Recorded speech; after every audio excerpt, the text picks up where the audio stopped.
What's going on, everybody, and welcome to another edition of the Bare Minimum with Four Star Chicago Sports. I am Brandon. That is Dustin. Dustin, how you doing? I'm good, man. Late night Thursday, ready to get it cracking. My Wi-Fi does weird shit on Thursday nights, man. So just be ready for that. But just got off of work, ready to talk some Bears and whatever else you want to talk about. I'm excited. Yeah, it's a long Thursday, man. I worked all day and then got home and weed whacked for about 3 hours, man. So It's not all you wax. pretty nice. Well played. Guys, we're going to dive into these second round picks and see who signed and who hasn't. We're going to talk a little bit about second year quarterbacks as well and a movie review like we do here on Thursday nights, We guys. already got Vizzo, Joe, and Ryan in the building. What up, fellas? Thanks for This is being here, gonna John S. This is gonna be fun. It is. This could be a good movie review because I actually enjoyed that movie a lot. And That's that what and movies are more after supposed to this. be.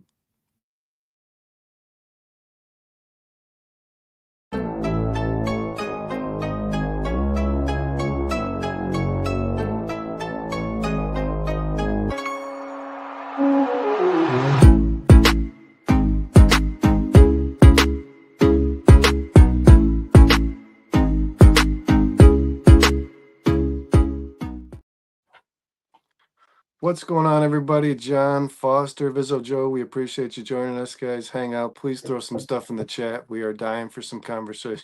This is Yeah, just real, give us content. Do our yeah, job for us. That's fine. real quiet, man. I'm real quiet on the football front here, but we do definitely have We're some good. news, guys. I think DJ Profit, what up? Sean and Kyle had a show last night, but I don't think it was in time to cover the fact that Ozzy Trapilo looks like, not officially reported, has agreed to his terms, I believe, with the Chicago Bears, and Shemar Turner is 100% signed a contract with the Chicago Bears. So the dominoes are beginning to fall, Dustin. We are still waiting on, though, the guy we all want to see signed probably the most, and that's Luther Burden. And not really a whole lot of news coming out, but the deal is they're just talking about the guarantees in this contract. He can't really make more than what he's going to make. I mean, it's really set in stone here. So it's Mm-hmm. pretty much just the guarantees that they're probably disagreeing on. And I have no doubt Ryan Poles is going to get this done. He knows that. I don't know that they're even disagreeing on it. We don't know that they're disagreeing on anything. That's just speculation. Like these contracts were just kind of waiting because of all the second round nonsense that's happened with, Higgins getting the fully guaranteed deal and Schlesinger getting the fully guaranteed deal and Shuck Well, and I don't, pushing for the yeah, fully guaranteed deal. So it really comes I down to shouldn't that. say But disagree, they might be on the same I'd page. imagine the discussions being had. You know what I mean? They're talking, I would imagine, Yes, over, Aunt Mess. Aunt Mess is over how throwing it out much. here. Burden looking at 11.2 fully. I think he's going to end up getting a fully guaranteed deal. I think he should. Nick Emanwari just signed a fully guaranteed deal with the Seahawks tonight. It's what, pick 35? 35, yeah. So I mean, like it's lining up to where Burden. There's a lot of these second round guys too, Brandon, that really had first round grades. Let's be real. Like a lot of these, this draft was deep, and a lot of these guys that win the second round, I could have seen them going in the first very easily. So them pushing for the guarantees makes sense. Burden is definitely a guy that had first round talent that went in the second.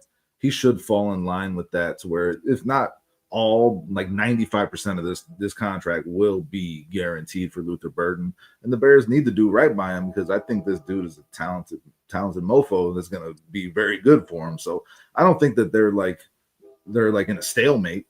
I think it's just about language of the contract getting worked out and some other dominoes, like you said, that still needed to fall for it to happen. I think you're going to see the Burden deal done before rookies report for the Bears, just like I Well, thought that's the what I was Trapilo just deal going to was going say. to be. Regardless of what's going on, a disagreement or, negotiation, them pitching this, him pitching that, I'd like to see him get signed like as soon as tomorrow, man. Because John S. says it'll be done Tuesday, tomorrow. he's due to show up on Tuesday. So you'd Mm-hmm. like to see it be done before then. For the And weekend, yep. and I am going to be honest about this, man. Burden cannot miss any more. He can't miss any more time. It's a very intricate offense. It's not an easy one to learn. He needs to be there. Ben Johnson's excited about working with him, but he's also stated I don't know, some reservations about the fact that he hasn't been available. So I know that You they can't help want an him injury, there. man. He wants to be there. They want him there. I know that. I'm like we talked about Luther Burden Dustin for a long time on this show a couple weeks ago, and this is a dude who wants to grind. He wants to get to work. He wants to be a part of this football team. I have no doubt about that. And I have no doubt that he's going to be a baller either, man, and that he's going to be yeah, like I you was said, just a gonna hard say, and I want worker. to Yeah, start to see the yeah. training camp highlights. I want to start to see this kid Mhm. catch the ball, man. The concern is the injury, and on our show we did a month or so ago when we talked about pretty exclusively about Luther Burden, man. Like I don't have any doubts about his character, all this shit people are talking about, or his lack of availability right now is not something you can really hold against him. You need to make sure he's healthy before you get him out there because you don't want him to get hurt more. Obviously, especially once this contract is done, you want to make sure the guy's out there and healthy for the season. That's don't lose sight of the bigger picture here. Obviously, the ramp up is important and he needs to get involved. But as we've said before, you can't rush that, man. Once he gets on the field, I think you're going to see that this guy's got some talent. It's going to be hard for him to get reps too to start. So he's got a lot of work in front of him. But I don't think the deal is going to be an issue. I don't think that his work ethic is going to be an issue, and I don't think that the Bears' coaching of him is going to be an issue. I think these things are things that I have zero concerns about. It's really just the injury with Burden, man. We were just asked in the chat, by John S. Does Burden have an agent? I just looked it up, John. It's not showing me any results. So I'd imagine if there was a name to be mentioned, Google would have it. I don't think that he That's does an have interesting any question, right? representation. Yeah. But like, how much do you need an agent for a second round contract? No, your rookie You deals know, are, like I said, it's set in stone. It is yeah, like, they agreed on the fact that these guys can only make so much, so there's not too much to negotiate. And Dustin, we've talked about this on the show for about a month now, even maybe even a little more. The guarantees is where these players are starting to try to earn their money. I mean, and rightfully so. Like you said, this guy, let's not forget, Luther Burden was projected to be a top 5 pick in the NFL draft all but a year ago. And yeah, I don't the know. talent's there. There's probably a lot of factors that played in the fact that he fell, and a lot of people say character concerns. But me and you talked about this, Dustin. No. He had a season where he wasn't very involved in the offense. His final year at college, where his numbers kind of fell almost directly in half from 1,200 yards to 600 yards. I think that was probably a pretty big part of the drop. But by all measures, this guy was still a first round talent, like you said, Dustin. And I want to see Luther Burden get a fully guaranteed contract if that's what he's asking for. Just give the kid the money, let him get to camp, get him Yeah, healthy. no, I mean, this was a big pick for Ben Johnson in his first year with the Chicago Bears. He obviously wanted Burden badly because the Bears had other needs. You know, he wanted Colston Loveland very badly, and he wanted Luther Burden very badly in that spot. The Bears had other needs, most specifically edge rusher and running back, which we all talked about going into that draft, and they passed those things up because the value didn't make sense where they were picking, and because these other guys were available, and these are guys Ben Johnson wanted. And these are guys that you think you would expect once they get involved in his offense and his vision comes to fruition, it should be special. You know, nothing's a guarantee in the NFL. But hopefully Luther Burden's contract is a guarantee and he gets into rookie reporting and he's here for training camp and he's healthy and he's ready to go, man. I mean, I think the Trapilo thing is just as important, to be honest. Again, we've been talking about this for weeks leading up to this. There was no concern of mine that these rookies weren't going to sign, these second round picks weren't going to sign across the board, you know. So, but Trapilo being there and getting those reps and competing for that starting left tackle spot is probably more important than Luther Burden in the grand scheme of things for the Chicago Bears offense. And well, and especially and if he Trapilo ends got up being your starting left tackle. and the Bears gave him a contract that kind of shows that. I mean, the first 3 years or first 2 years are guaranteed for Trapilo, and the third year is 72%, right? So I mean, like that's a pretty solid commitment to this kid because I think they do expect him to be a crucial part of their offensive line here sooner rather than later, man. DJ Profits, we'll jump back into it, Brandon. I just want to get some of these comments out. Yeah. DJ Profit says, I watched his meet with the rookies on the Chico Bears page, and just because Burton is from the same high school as Jameson Williams, he also gets some of that negative connotation. I think he's a good kid and that Antoine's going to have him ready. I mean, I couldn't agree more, man. He could not have gone into a better situation with the coaching that he has here. I don't see any of these things that people want to talk about or try to make a story being an issue at all. I think the Bears are blessed that people bought into that shit and he fell to pick 39, man. I think the Bears are blessed, to be honest. And I also believe that, you talked about them wanting a running back. Ashton Genty was picked before their 10th overall selection, and then Judkins and Henderson went off the board before their 39th pick. And I think the Bears think they got the best talent available. And I think they stole a talent. And I think they're correct. And Yep, I they think you're right. 100% are. That's the steal of the draft to me, man. Burden was the steal of the fucking draft. We've said And that. this guy's going to be signed, and he's going to be on the Bears for the next 4 years, and he's going to make plays, and we're all going to love watching him be a part of this team. And I think that you're right, Dustin. I think Trapilo was probably more detrimental to this team, getting him under contract and making sure that Mhm. he's there for the start of training, rookie training camp, because this is a guy who's probably, I mean, we're talking about battles for positions here, man. By Burden everything is I'm, not battling for no, and starting by receiver everything I'm position. reading, Trapillo is battling for the Trapilla's, starting and left he's tackle kind of spot. got a foot ahead in the race, is what it Mhm. sounds like, man. I mean, we haven't seen Braxton Jones. Ben Johnson hasn't because he's been injured, and Ben Johnson's never worked with Jones before. But that's not the guy Ben Johnson picked, right? It's not his draft pick. So to me, Trapillo is the guy who's, I wouldn't say it's his job to lose, but he's definitely, I think he's got the upper hand right now. The fact that he's available is probably the most important part of it, man. Yeah, man, and he's looked good so far in the reps that he's had. They haven't been contact reps, and that's gonna be what really decides all of this, right? For offensive linemen, it's about once the pads go on. If he continues on the trajectory that he has had thus far, though, it's an important piece to have, whether or not he ends up being the starter, even because if he's good enough to push someone like Karan or Braxton when he's healthy, that improves your team too. I think the thing that I feel the most confidence in, Brandon, with the left tackle spot, and now having Trapillo locked up and signed, is that the competition is much better at that position than it has been in years. And Ben Johnson is a guy who's going to pick the right guy to take that spot after this competition unfolds, man. So that's the biggest thing I have confidence in when it comes to the left tackle spot. I don't have confidence in who's going to earn that job because I don't know shit. I'm not there watching the practices like Ben Johnson is, but I trust Ben Johnson to make the right decision. And I trust these guys to compete hard for that spot. Yeah, I agree with you. And it's yet to be seen, Dustin, that we have a starting caliber left tackle on this football team. Guys, Trapillo could win the job, and we still might have a need there by the time next season comes around. But if I agree with you, if Trapillo is the best player of the three, Johnson will be able to identify that without a Mm-hmm. And DJ just throwing this out here, a little bit of a curveball here. What isn't being talked about enough is how deep the talent at tight end was in this draft. I feel like it will go down as the year of the tight end. I mean, yeah, Arroyo's still not signed with Seattle. You had Mason Graham, Colston Loveland, Tyler Warren, Terrence Ferguson, Mason Taylor. Mason Taylor, sorry, yeah, Mason Graham drafted by the Browns, defensive tackle. Sorry, Mason Taylor, yes, Terrence Ferguson, right, and then Harold Fannin. I mean, Fannin, yeah. there was some really good tight ends, and I'm probably missing some. DJ, I mean, you throw some out there, but like these were all guys that I said before the draft, Brandon, like these tight ends are going to go a lot higher than people think. If you remember in our group text, because like they are, I did see that talent there, and I think teams realized it more than these draft analysts did, and that's what came to fruition. I do think you got some good tight ends in this draft that are going to make impacts on teams pretty quickly.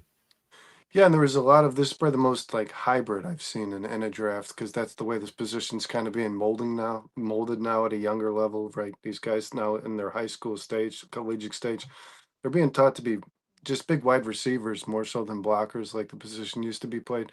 And this draft had a lot of them in. They had a lot of guys that can inline block a little bit, but are more route runners, good hands, guys that can make plays after the catch. And there was probably at least 5 or 6 of those in this draft. So I'm excited to see how this tight end group of class evolves over the next couple of years, man.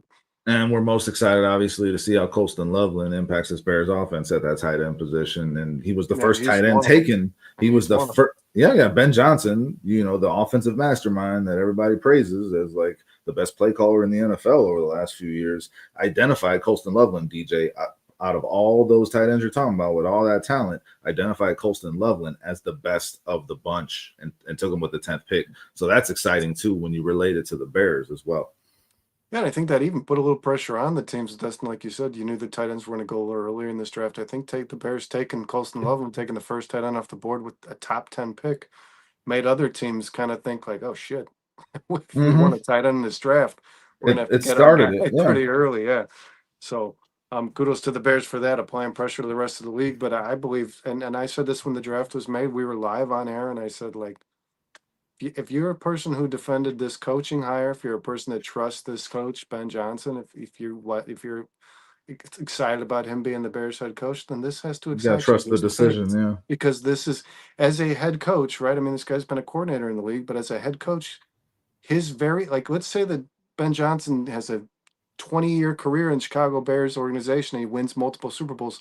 His first pick ever as a head coach That started with was Colston this kid. And Loveland. Yeah. so, I mean, Yeah. that might mean a lot when it comes down to it, man. Bizzo training camp officially starts, in full for the Bears on July 25th. So Yeah, that's where the veterans are, Mhm. are having to Mhm. report as well. Yeah. John S thinks Loveland's going to be a star, man. I really do too. John, I'm you're in the right excited. place, man. We are Yeah, big man. advocates. I am super excited about Colston Loveland, and leading up to the draft, I started buying more and more into the kid's talent, his skill set, and what he can bring to an offense. Even before the Bears drafted him, I wasn't like super high on taking Tyler Warren. I thought the tight end spot was a spot that they needed to improve, though. I've always thought that. I've thought that since they drafted Cole Kmet, to And be honest. real So I sidecar, was man. Like, happy. I don't usually buy into the hype videos, but the one that the Bears made just recently, a few days ago, I think it was, Yeah. about Colston Loveland's upbringing. Did you see that?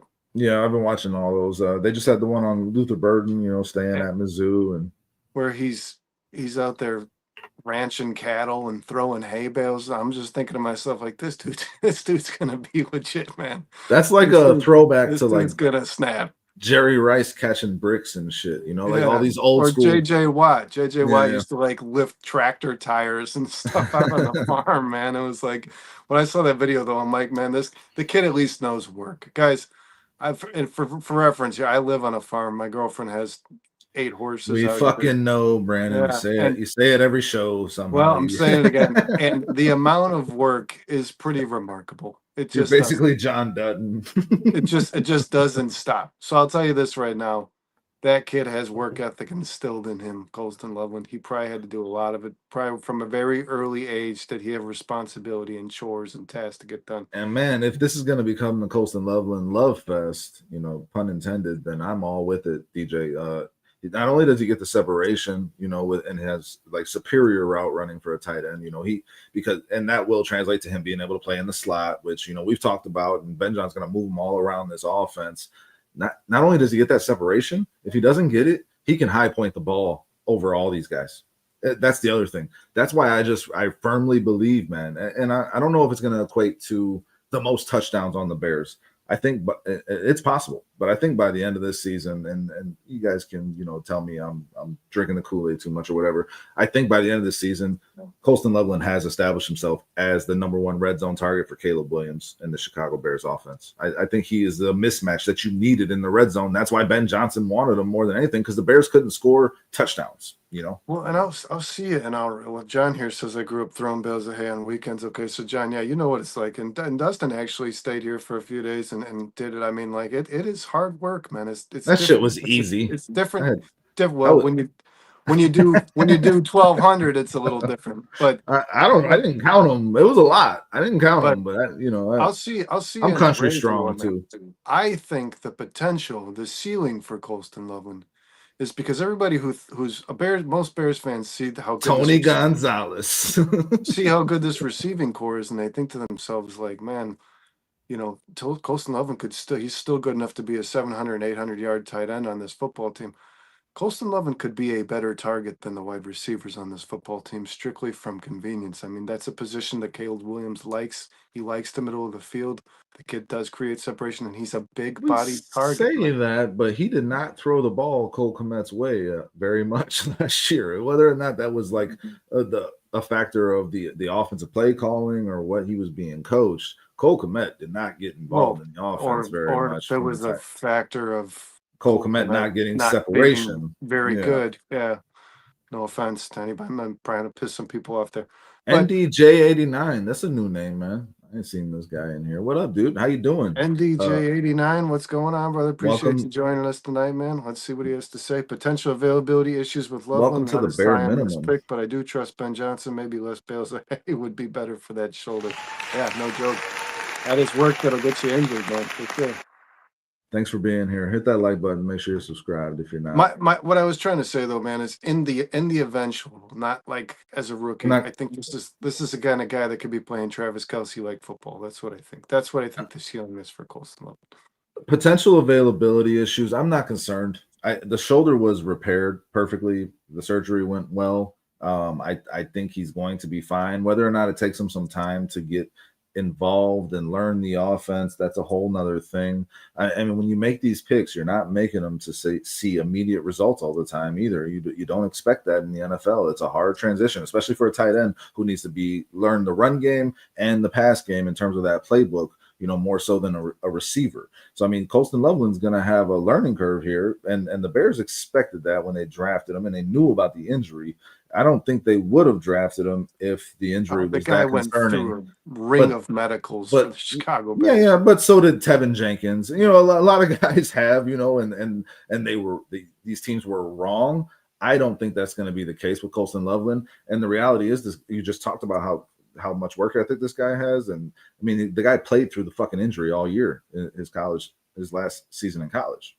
Yeah, and that's ended another up thing that's making it worse. And that's why he needed the surgery. This guy will play through the pain That's too. something's being brought up, so let's jump onto that, Dustin. There was an injury update. Colston Loveland spent some time with like a youth group or something, and he was tossing the ball around, running some routes, catching the ball.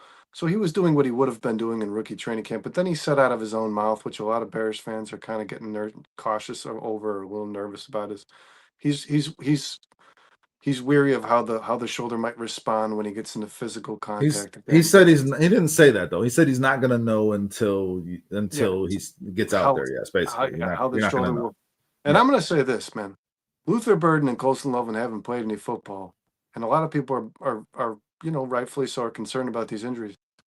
Shemar Turner's injury concerns me more than theirs, and that's the one, guys, I would keep your eyes on. I'd keep a close eye on that if I'm a Bears fan, because that one just doesn't say. There's no way to spin it that makes it sound good. He was basically told by a doctor it's something that's never going to heal properly. It's something he's always going to deal with in regards to pain. I'd keep my eyes on that before the Colston Loveland injury, something that was able to be repaired. Well, I mean, listen, if you got through these 3 second-round picks here, I mean, and if you hit on 1 to 2 of them, you're doing pretty damn good NFL draft, just odds wise. I don't know. I don't know the extent of the injury with any of these guys because I am not a doctor. All I know is that these teams have medical staff that is very good, and training staff and pain management and all those things that these guys are gonna have to lean on and utilize. And hopefully they're healthy for when the season starts. And as DJ said, slow playing it makes sense with Colston Loveland. Slow playing it makes sense with Luther Burden. You don't want to rush them back Well, and affect their careers. You know what I'm saying? He says something that I said on this show I think about maybe close to 2 months ago. He doesn't project an expectation of Stewart because of how many players are in this rotation on this line. I agree with you, Prophet. I don't think I think he's going to be playing about 20-25% of the snaps on this football team. And I think that's a high projection, to be honest with you. I think that's a low number, Brandon. I don't see him getting too involved too soon. 35 to 40 at a minimum is what you're going to see. 40%? 35. Yeah, I think Javon Dexter's now going to be in the 80 percentile in regards to snaps, man. I don't see where the room is for him to get 40. That's almost half the snaps, man. I mean, listen, you got Billings, who you're going to need to keep fresh, and Grady Jarrett, who you're going to need to keep fresh. Grady Jarrett don't need to be playing 60%. Re-signed Chris Williams, who's been there, done that.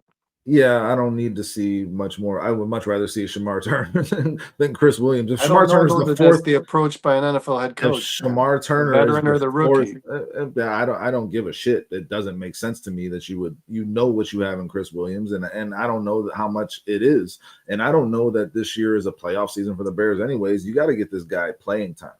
He's a second-round pick. You do not draft him to give him 20% of the fucking snaps. That I don't like that at all. He says, I called him the wrong Shemar. Pickens, to the reality is, though. Turner versus Stewart. Pickens is a bust, dude. I don't want to see no Pickens. I want to see Pickens get cut, DJ. Even if you drafted Shemar Turner, though, and he doesn't play a lot, Dustin, two of the names you just mentioned aren't going to be here for very long, man. Grady Jarrett's not going to be. Mhm. I don't know how long that guy's going to keep going. Next to these guys, in my mind, Brandon, I don't think it's like a take it easy season for Shemar Turner. I think you need to get him on the field next to a Billings or next to a Grady Jarrett, and you need him to get his reps. That's what I think, and learn as much from these guys Now, as he this can here. Ben Johnson's organization now. I mean, this is Ben Johnson's offense. This is his team. It's very different from what it's been. You know what I mean? But in the past, Dustin, the guys that weren't given starting jobs right away haven't really been rushed into, like, Jervon Dexter played about 30% of the snaps his rookie year. So I mean, these guys haven't been And like I was in thrown in. huge disagreement of that, Yeah. Brandon. I And think that slowed. There was no reason Jervon Dexter should not have been out there 50% of the fucking time at least. And I was saying that when they drafted him and throughout that rookie season, like it made no sense to me. Jervon, you had nothing on this team when you drafted him. You needed to see what you had and get him the reps. In my mind, it's not like you're not playing I him at the expense of playing these veterans that are impacting winning on your football team. I agree with you, man. I always think the rookie should play more, but in my listen, man, in my fandom experience, every sport that I root for, every team that I root for, slow plays rookies into their lineup, especially the Chicago Bulls. The Cubs do it though, even when they have the guys they They pull up from the fucking front. certainly threw Caleb Williams into the fire, didn't they? I mean, you haven't had that level of player, but when they have or thought they have, those Yeah, when you guys, have a starter, the guy yeah, plays. I mean, those that's guys just get what, thrown into like, that, Braxton Jones got thrown into a starting role. He played every snap for his and rookie. he wasn't a starter, so that was a desperation thing more than anything to me. It depends on situation. It depends on where you were drafted, and it depends on who's in front of you, right? So that situation matters. I don't think that there's four guys in front of Shemar Turner that should be getting more reps than him. Three, but not four. So I want Yeah, Shemar three. Turner to be Well, my three, fourth guy. three for sure. Yeah, I would say Jervon Dexter, Billings, and Jarrett are all guys that Mm-hmm. should be playing more than Turner. But if, yeah, I mean, and then like any rookie, man, if Turner starts to play and he starts to show out, then he's earning himself some more time on the field. And I think that's how Ben Johnson will treat it for sure. And then some of these guys can go inside too, man. Some of these guys on the Well, outside can go that's inside. what DJ's saying a couple things here that I want to touch on, and DJ always brings it, man. So Yeah, he's killing it. yeah, it's Dexter time. Yes, Javon Dexter is going to have a blow up season, and I think he's going to blow up this year. DJ Bulls fan, yeah, he He's got steadily one. improved throughout his career, and he's in a year where he needs to establish himself and earn that second contract. And I think he's going to. I think he's going to be the leader of this defensive line. Honestly, I think he's going to be that dominant force that you need him to be. If there is one on this defensive line, it's going to be Javon Dexter to me. I don't think it's I, Montez Sweat. I'll, I I think don't. this is undisputable. He is the most physically talented player on the defensive line, without a Yeah, doubt. He's yeah. more physically He's talented built to than be that Montez guy. Sweat. He's more physically talented than Grady Jarrett. He is the best physical specimen on that defensive line. There's no I doubt. expect huge things from Dexter. And then yeah, he's talking about some of these guys going inside. I want to see NASCAR packages, getting after the quarterback. Hopefully getting leads because your offense is actually scoring. Early in the game, and you put Dale in at defensive tackle, and you get a bunch of pass rushers on the defensive line across the board, and just pin their ears back and go after the quarterback. But I mean, Dale has the size to do it. Shemar Turner has the size to move around, and we do know that Dennis Allen wants to move guys around and wants the versatility amongst these players. So, I mean, I think the Bears have done a solid job of adding guys that can do that and adding a system that will take advantage of the talent of the guys that this team already had. Javon Dexter has versatility, I believe, as well, that should be and can be utilized. Yeah, there's some. Listen, he played. I don't know how much you guys do your homework on these guys. Shemar Turner played on the outside for 2 years at the collegiate level before he played one season on the inside. And I will say Yes, this, he man. did, DJ. I would love to see Shemar Turner play a little on the Yes, outside. MD. I'm not. Dennis Allen was talking about how he needs to see him get his head around the one technique before he's moved outside. I don't know how much I love that.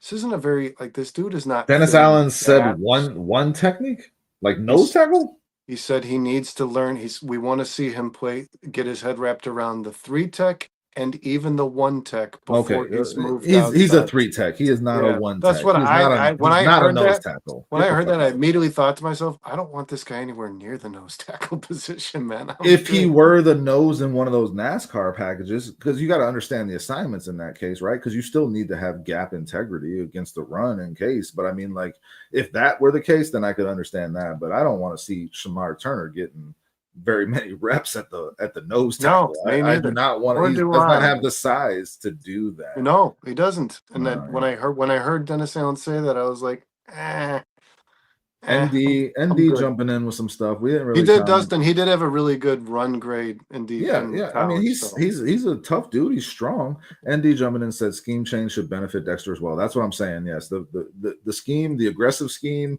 and moving them around, that should impact Dexter in a positive way. And just his individual growth that's happening that you see every year. You combine those two things. I think it should be. I think it should be a damn good season for Javon Dexter. And then he says, Dio is my black horse breakout player for the season. Is it black horse or dark horse? His black horse. It's my Trojan horse. Thanks, ND. Thanks for checking in, brother. he's my DJ, African American horse. I bet learning the playbook as a nose is the easiest on the whole team. I mean, you got to cover those gaps, and you got to, you're going to focus on eating up as much blocking as you can for sure. So I mean, that's Well, and I it. will say this, okay? If there's a guy you can learn from playing the one technique who's a little undersized, they have probably the best one in the league. Grady Jarrett has played at the one technique plays position a lot in his career, and the guy's only 290, 6'1". I mean, he is an undersized nose tackle, and he's done a fair amount of it in his career. So Well, you he's could still probably, he's a 3 technique though yeah, he is, as yeah. well. But So he's I but mean, he's played a lot as a one technique, and I think if there's a player in the league that you could learn from on doing it at a little smaller than the average guy, Grady Jarrett's the one to do it for sure. John S.S. Shamar said he wanted to keep his weight at 280. I can't see the Bears letting him play that light. I mean, it depends on what you're sacrificing to gain that weight. Are you sacrificing your burst, your explosiveness? Are you adding enough strength to counter that? I mean, again, these guys have personnel that are meant to, identify these things and get a plan for these guys When I to think build he's them up, pretty strength fast, training. you don't want to Yeah, slow that's him kind of what I'm down saying. You either. don't want to lose the explosiveness at the expense of the size.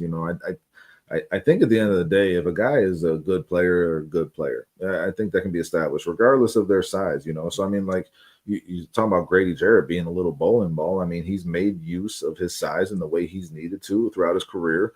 And if Shemar can learn anything from him in that regard, then like I think that's just a plus. And I think that's Grady Jarrett's biggest impact on this team. I don't think it's going to be counting numbers, counting stats. I think it's going to be the impact he has on these young players on this team, from Dexter to Turner to even Austin Booker. I mean, these guys are going to learn a lot from him. So, I mean, that's the biggest impact from Jarrett in my mind.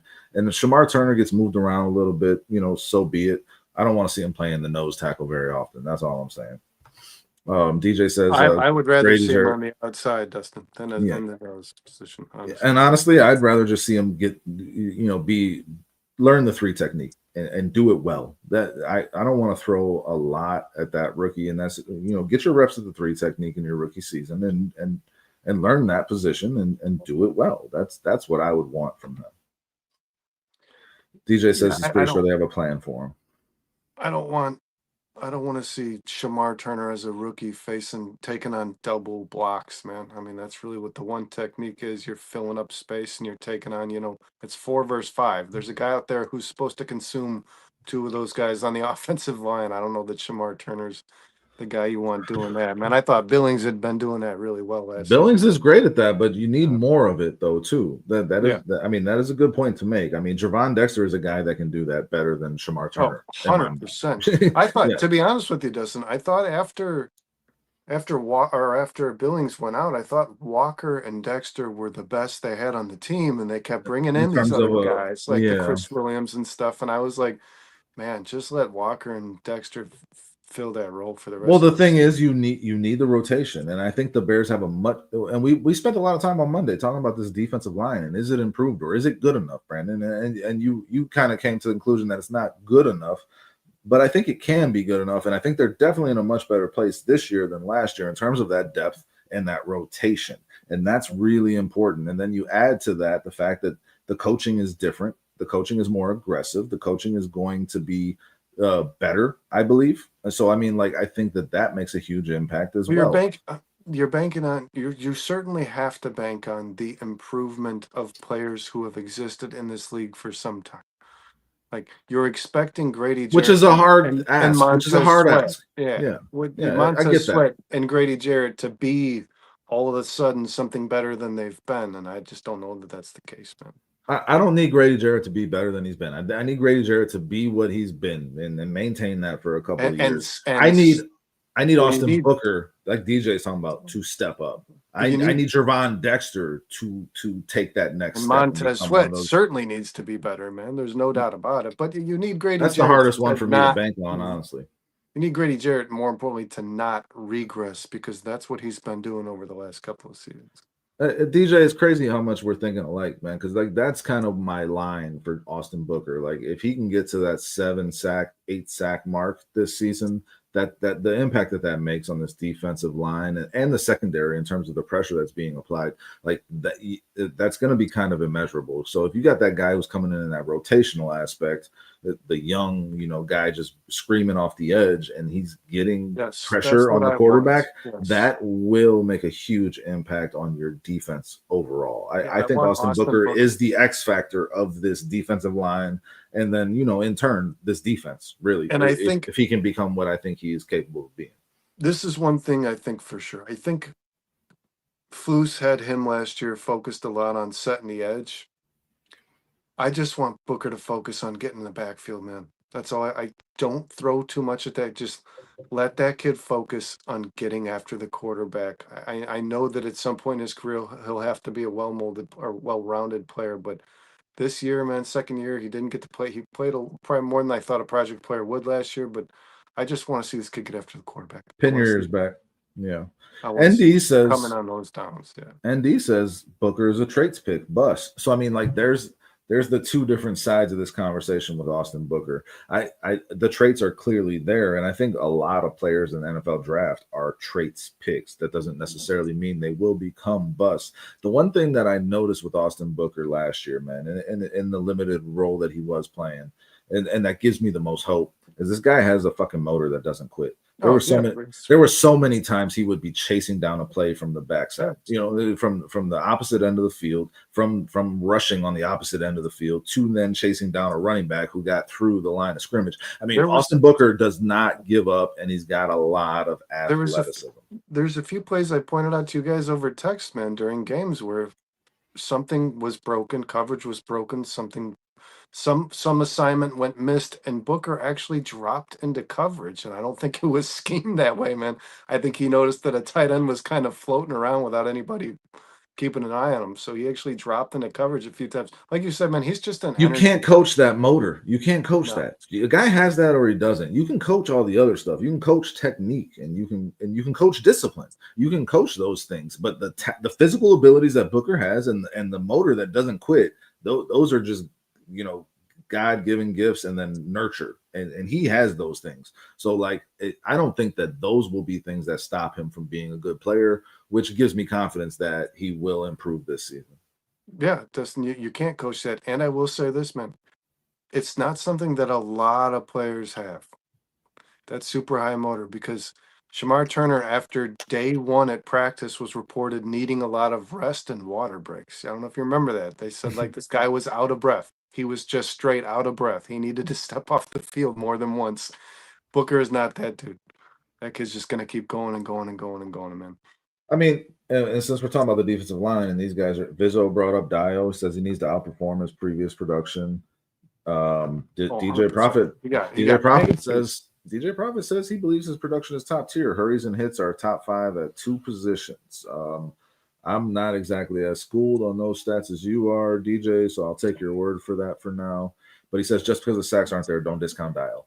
I think it's a worthwhile conversation to have, because when we start having this conversation around the defensive line, Brandon, this is a guy who just signed for, what was it, 4 years, $48 million contract, or 3-year, $48 million Yeah, contract. basically $50 million. Yeah, he's making a lot of money, man. How does he become a forgotten man when we have this discussion about the Bears' defensive line and the edge rushing? Everybody went into that draft saying we need an edge rusher, but they just signed this guy to big money to be a big producer in this defense as far as Brian Poles and Dennis Allen are concerned, right? So, like, how does this guy keep getting forgotten in this conversation, and why do we expect so little from him? Why? Well, because I think it's another hope guy. I think you're just expecting that he plays better than he has in his career, man. I don't think it's he brings what he's been doing over there over here and he's killing it. I think it's a he could be better guy again, man. This is my point, Dustin. All of the moves made on this defensive line over the offseason, man, all of them. From the guy who fell in the draft because he was injured to the guy who's on the bottom of the hill with the lowest pass rush rate he ever had in his career in Grady Jackson, to Deo, who really hasn't taken that, he hasn't made that huge stride forward as an elite pass rusher, to Sweat, who regressed last year. This defensive line is strictly built on hope. And the Bears coaching staff even said when the rumors came out about about whether or not they signed Sedarius Smith or a guy like Clowney, Brad Biggs reported the Bears basically said, we need to know if these guys on the team aren't the guys before we go looking for another one. We need to know that first. So the Bears are looking at this, I think, the same way we are as fans, man. Can these guys be better? Can they be improved? Can they do things they haven't done in their career, man? None of them have. Can we touch on Even what? Grady Jarrett. Okay, None of them have. yeah, I mean, Grady Jarrett has performed at a high level on a competitive team. That's a fact. So I mean, like, and he is towards the back end of his career, and we understand that. And again, I thought it was an overpay, but you had to overpay for the defensive tackle position in free agency this past offseason. That happened with everybody. Vizzo Joe though says, and we can get back to it, Brandon, but I want to talk about this because he says, but he needs the sacks. Talking about Dio, the Bears last year were bottom in QB sacks. They weren't. They were though. 14th, I think. They were middle of the pack. They had 40 sacks. 16th. Yeah. 16. I mean, yeah, they were like right there. I mean, you talk about adding 8 sacks, and that puts you in the top, 10 sacks in the NFL. I mean, I think they sacked Right? Malik Willis like 5 times, but Well, I mean, if we're going to talk about counting stats, these are the numbers. So it's a we have it in our head. I think I understand what Vizzo Joe's saying, though. But they weren't didn't. Bottom of the league in those sack numbers. The pass rush wasn't That's just a effective. fact. The pass It rush wasn't effective in situationally. When you needed it the most, it didn't seem like the Bears were getting it. I can agree with that. But again, that's scheme. I firmly believe that when you have a cover 2, when you're just sitting back, letting the offense dictate the action, that's going to lend itself to that happening in key situations. Whereas with a Dennis Allen defense that's going to be more aggressive and take the fight to the offense, you should just naturally see those numbers. I don't see how they get worse, but they should get better, right? Well, and Vizzo Joe, the thing that Dennis Allen keeps harping on, and I believe this firmly, I don't think he's just doing the whole word salad stuff to the fans. He said it best. This team, he Dennis Allen has now watched a lot of tape from the Bears last season. He's watched with the players he has on this roster, and he said the same thing over and over again. This team lost the ability to stop the run. And when that became the biggest thing. You can't pressure the quarterback. Rush the pass. Yeah, you can't do it because every time you try to get to the quarterback, the opposing offense just hands the ball off and runs it down your throat. So there is no ability to get to the quarterback if the quarterback can just hand the ball off for 5 yards per carry every time. There's no point. Yeah, I mean, there's no point in the offense going away from that until you stop it, for sure. So, but like getting back to the Dio conversation, because I asked that question and you answered it. So, like, really, what you're saying is that because he hasn't done it at that high level, and because you haven't seen it, the kid is 25 years old. There is projection here when you're talking about making the signing. I mean, with the talent that was added around that, I think that we're underrating the potential impact of Dio. I really do. I think that and if he just steps up and becomes what Poles signed him to be within this Dennis Allen defense, which he is perfectly suited to do, size, traits wise, right? In terms of his play, Dennis Allen handpicked this guy to be that part of his defense. and it will impact the run stopping, which you just talked about as well. Dio is good at setting the edge, and he's a big defensive end. So I mean, that impact I think is being drastically underrated by Bears fans, and this guy just keeps getting forgotten about. And I really don't understand why, because all the tea leaves are pointing to this guy being a big part of this defense and this defensive line in 2025, man, in my mind. So, but I think I'm not trying to hate on Dio, man, but I think he was paid more than he should have been. Everybody in free agency is paid more than they should be, though. But that's just the reality. Again, Dustin, I don't believe that any of these guys are just going to all of a sudden be the fucking guy. That's not going to happen. You're not going to get a 15 sack season out of any of these players. I don't think he's going to be the guy. Good. They all play a role, but that's not enough. Not necessarily. If they all play their role well, Brandon, then that can be enough. You know, as we talked about on Monday. I think the Bears took that approach last year, and the year before when they signed Yannick. They clearly have more talent this year than they did the last year and the year before. But people thought Yannick Ngakoue, who never had less than 9 sacks in a season, was going to be a wrecking ball, man. I never thought that. Never thought that. Even if he was the 9 sack guy that he'd been throughout his career, Dustin, he wasn't going to be more. I think that's the problem. None of these guys are going to be more than what they've been. That's what I believe. Because it's so much easier to see what a guy's done over a 4-year career and think he's probably going to do that than think he's on Dennis Allen's team now. He's going to be a fucking force to deal with. Like, no, that's just not the way. I don't look at sports that way. I just don't do that. Well, that does consistently happen, though. Now, for every free agent that's signed that, you know, hasn't taken that next step and then does on that team that they sign with, because we saw that happen a lot last year. You see that happen throughout free agency. There's the guys that just kind of fall flat on their face and they don't live up to the money that or they regress. Pay. Yeah, for sure. That's what I'm saying. Fall flat on their face. Like, even if Dio just stayed with his production from that he had with the Colts and that just stays consistent, I don't think that that's an overpay, Vizzo Joe. Vizzo Joe asked, would you agree Dio was the one free agent signing that could be an overreach production versus contract?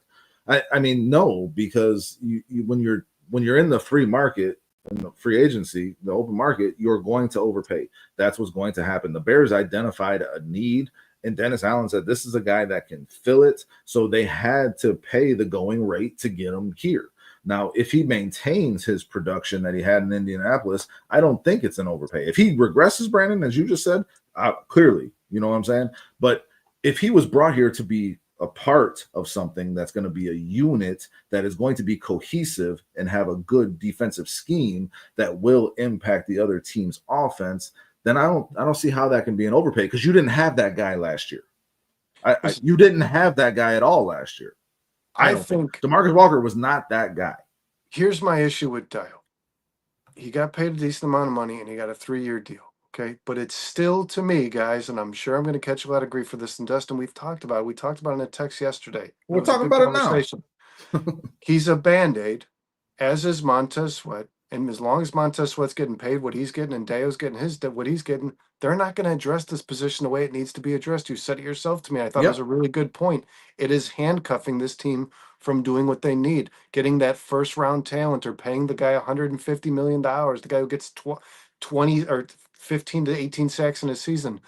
I don't think that these guys are going to become that guy, and I think they're going to be, even if they are just as good as they've been, it's not a permanent solution. You have to get the edge that makes the biggest difference. That's a position to me. Those guys, it's desperately got to be addressed. Those guys generally got to be drafted, right? Because they're not becoming available in free agency very often. It's a very rare thing that Von Miller becomes available in what people thought was like still in his prime. You know, you just saw TJ Watt become the highest paid non-quarterback in NFL history after everybody wanted to make rumor, because everybody loves to do the rumor thing. They did it with Myles Garrett. They're doing it with Trey Hendrickson. These guys get re-signed by their teams. You know, so that's why Poles made the trade for Montez Sweat in the first place. He overreached, you know, and Montez Sweat has not lived up to that contract or the asset he gave up to get him, honestly, in my mind, up to this point. But Poles was trying to address that position without having to dip into free agency or find it in the draft. Now, Montez Sweat is in a make or break year, Brandon. I don't think he's going to be that guy that you're talking about. No matter what he does, I don't think he's going to be that dominant force. So yeah, the Bears don't have that, but it does not mean that they can't get enough pressure on the quarterback as a group, the sum No, of all parts, in order to be a good defense in the NFL. They still need that solution, Brandon, but that is a hard one to find in the NFL. It's not for lack of trying either from the Bears. As much as I don't like the moves that they have made, some of them, it's not from lack of trying. no, and they're going to do the sack by committee, and that has worked for teams. I mean, like I don't know. There's not 100 examples I can think of right now. Like, well, just the Eagles last year. I knew you were going to bring this up. Who was their dominant force? I don't think Josh Sweat was. Jaylon Carter bring that up. But here's my concern with the Eagles are a good example. Okay, the Eagles went and paid $51 million for 3 years to a guy named Bryce Huff, who was a healthy scratch when the Super Bowl came around, and he actually had a much better career than Deo before that contract. Much better. When I say so that's an example. He's been 10 times better than Dio. Yeah. So that's an example of the worst case scenario. It doesn't mean that Dio is that though. No, but it's like I said, when you go pay a guy like Bryce Huff $50 million instead of like, hey man, we don't have that guy, the series not available. Instead of going and paying Bryce Huff $50 million, we're gonna wait till we get a guy in the draft. We're gonna wait till Trey Hendrickson's available. We're gonna wait till we're gonna save some money to pay the guy that we need, that we know is gonna do the job right. We know is gonna get the results. Dio is more, to me, feels more like a Bryce Huff than a Trey Hendrickson trade. You know what I mean? That's just that's what I feel. And listen, I get that to an extent, but the Eagles, in the NFL or in any business that you're trying to cultivate talent, you got to plant a lot of seeds. But the Eagles not all of them are going to grow. That affected everybody else on that line. Yes, Jalen Carter, and you're hoping Javon Dexter, if he can be half of that, that makes a huge impact on this defensive line, Brandon. So that's got to, and I know you don't like hope, but Javon Dexter has shown that he can improve. Is Montez Sweat that guy, DJ Prophet? I don't know that he is. I didn't think he was when the Bears traded for him, and he hasn't, even with the season he had between Washington and the Bears that year. I don't think he's proven that he is that guy. And the Bears are just operating at a deficit because of it in terms of what they're paying this guy. That's the way I feel. But that does not mean that if you add Dio, who, as DJ points out, is not just a pass rush specialist like Bryce Huff. He's a guy who's an all-around player, who is meant to set the edge against the run, who can be used in a versatile way in this Dennis Allen defense. It's a bit of a apples to oranges comparison in terms of the type of player he is. And also the fact that Dio's 25 years old, you're taking a chance. You're going to plant some seeds. Not all of them are going to grow. You hope enough grow that you get the 63 sacks that the Eagles got last year, Brandon, without the help of Bryce Huff. So you still got to plant the seeds, though, and you still got the money to spend. So you got to spend it on somebody. I don't know that there were a lot of better options for the Bears than Dio in terms of what Dennis Allen needed. I agree with that, and that is also not a good feeling. For sure, but that's free agency, man. You're not gonna you're not gonna have the pick of the litter, and you're overpaid for it, and that's what happens. But I feel like Dio is being slept on. I'll just say that. I think we kind of forget about him. He becomes the forgotten man in this conversation. The Bears, DJ, as you said, they paid him because they don't think it was an overpay. They think he's going to impact winning on this football team. Doesn't mean that they're right. They can be wrong. They have been wrong many times in the past, which is kind of what's speaking for you. But there's very convincing arguments he's good enough. Very convincing arguments for both sides of the line here, man. But I'm just going to say this. I firmly believe that part of the way through, maybe halfway through this season, we're going to do a podcast where we're revisiting the conversation on the fact that the Bears don't have enough pass rush. That's what I think is going to happen. They're going to have to address it in the draft. I wanted them to in this draft, Brandon. I agree with you 100%. It's a very important position that they are not good enough at. But I think the point still needs to be made that it's not like they haven't spent assets on it. Whether or not they're making the right decisions and how they're doing that is a whole nother story. But like, they have spent money, they have spent draft picks on this position. They're trying to address it. DJ Prophet, I'm just going to say this, man. For the last 15 years of my life, I have been labeled a party pooper, a Debbie Downer, a pessimist. Party pooper. But I'm sorry. I'm tooting my horn here. I have been right most of the time. Brandon, me and you are the ones that are always having that Very conversation. coincided. Yeah. Yeah, letting people know this team is not as good as you think it is. Yeah, And I think we're always the force to bring somebody back down to earth, and when they float that's away, really leveling expectations, because I mean, let's be realistic about it. This Bears roster is not looked at nationally as Bears fans look at it. It never is. Never is. We always trick ourselves into believing this team is better than what they actually are. That reminder is necessary. But the off season, what's up? This is a broke clock. Is right twice a day. Yeah, no doubt, no doubt. And you're pretty broke. Well, So I mean. hey, listen, hold on, DJ. How easy is it to be right in the city of Chicago when you project a team won't be that good? No, You're gonna be right a lot. Yeah, you're gonna be right a lot. You're playing the odds at that point. You're really playing the odds. You're not right twice a day. You're right about 11 times a day in that scenario.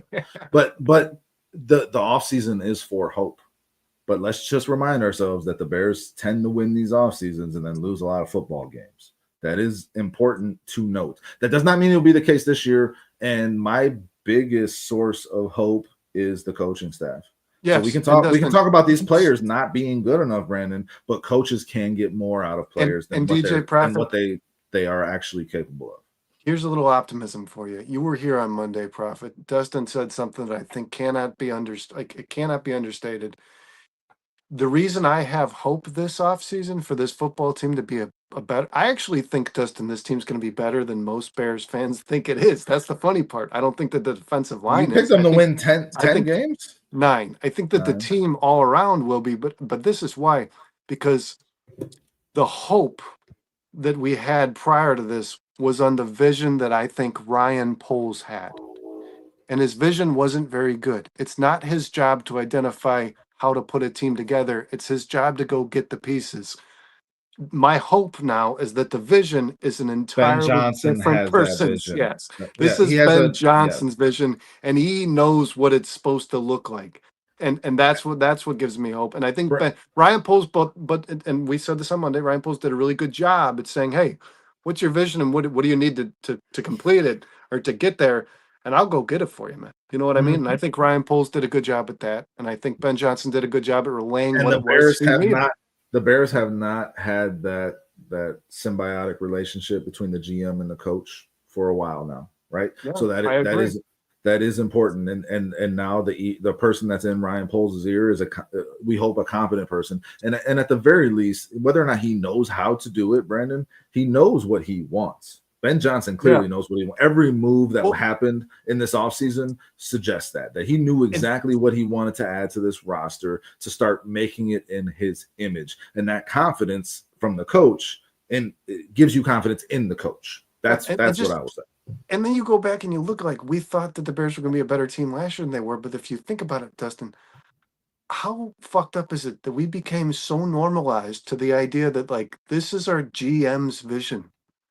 Guys, that's not how sports works. That's not how football especially works. It's not your GM's vision. You know what I mean? That's not what's on the field. Your GM's the guy who goes and gets the contracts done and makes the trades and you know what I mean? And he's the guy who decides whether or not you move up or down in the draft to get what you need. But like and whether or not it's feasible to do so. The coach is the guy who should have the grand scheme, the grand vision. Yeah. And Matt Eberflus did not. The GM makes the call. It was Ryan Poles' team. And why would we have ever thought that was? And it was so normal to us. I go, Ryan Poles is really doing something good here. But he shouldn't be. He should it was. I mean, as DJ Prophet pointed out, he was building the team in Matt Eberflus's image, and Matt Eberflus was an incompetent moron. Yeah, and I don't even know if that's the results that we got. To be honest, the symmetry did not seem like it was there. I didn't feel that way. Hey, Brandon, I felt like he was getting what he thought was good, and he was telling Eberflus, "Do what you can with this, man." Because Eberflus didn't have a vision. I think we better hope that team was built in Eberflus's vision, in the image that he wanted, because otherwise I think we're going to see some of the same results. But I want to point out that Tom G is with us. He's been making some comments, and there's some good ones. Thanks for being here tonight, man. Hit that like button if you have Thanks, not Tom. What's going on, already. brother? Yeah, welcome to the bare minimum 4-star That's eating Chicago fruits, Sports. baby.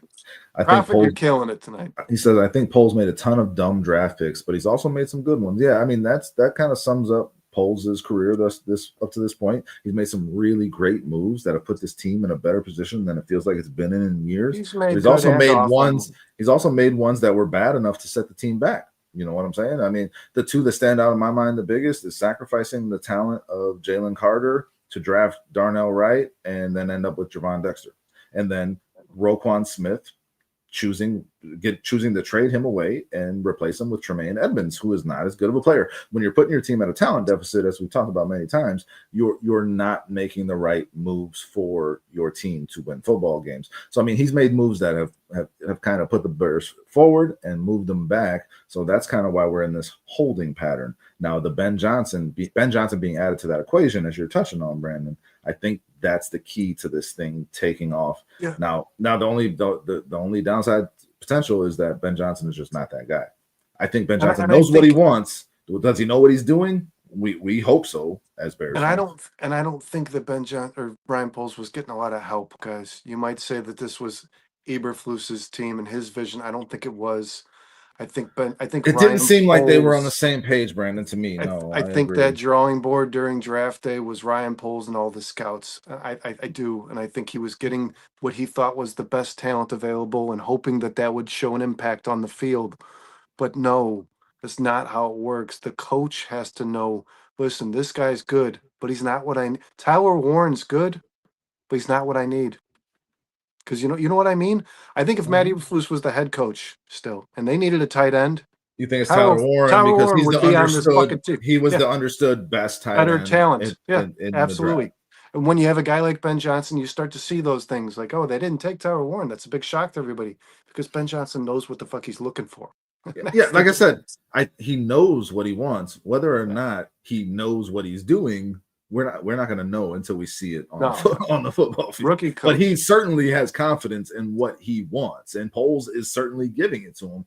And I don't think that we've seen that good of a relationship in Chicago for the Chicago Bears in some time, man. I don't think we even had it with Pace and Nagy, to be honest. I mean, Nagy didn't want Justin Fields. That was clear as day. So I mean, like that chemistry and symmetry and this symbiotic relationship has not existed in Chicago for some time, and that's been because of the turmoil and back and forth between coach and GM. This coach leaves, this GM stays, this GM goes, this coach stays. Like it's just, I think that the fact that they extended Poles and let him hire Johnson and aligned him with Ben Johnson, I think that bodes well in terms of at least stability.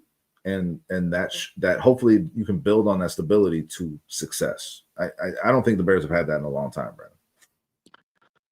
Dustin, I want to ask you a question, and as the chat keeps coming, keep throwing it at me, man, and keep reading it off, and let's let these guys kind of. Yeah, I don't know if there was stuff we wanted to get to because I mean, there's a question I want to ask you.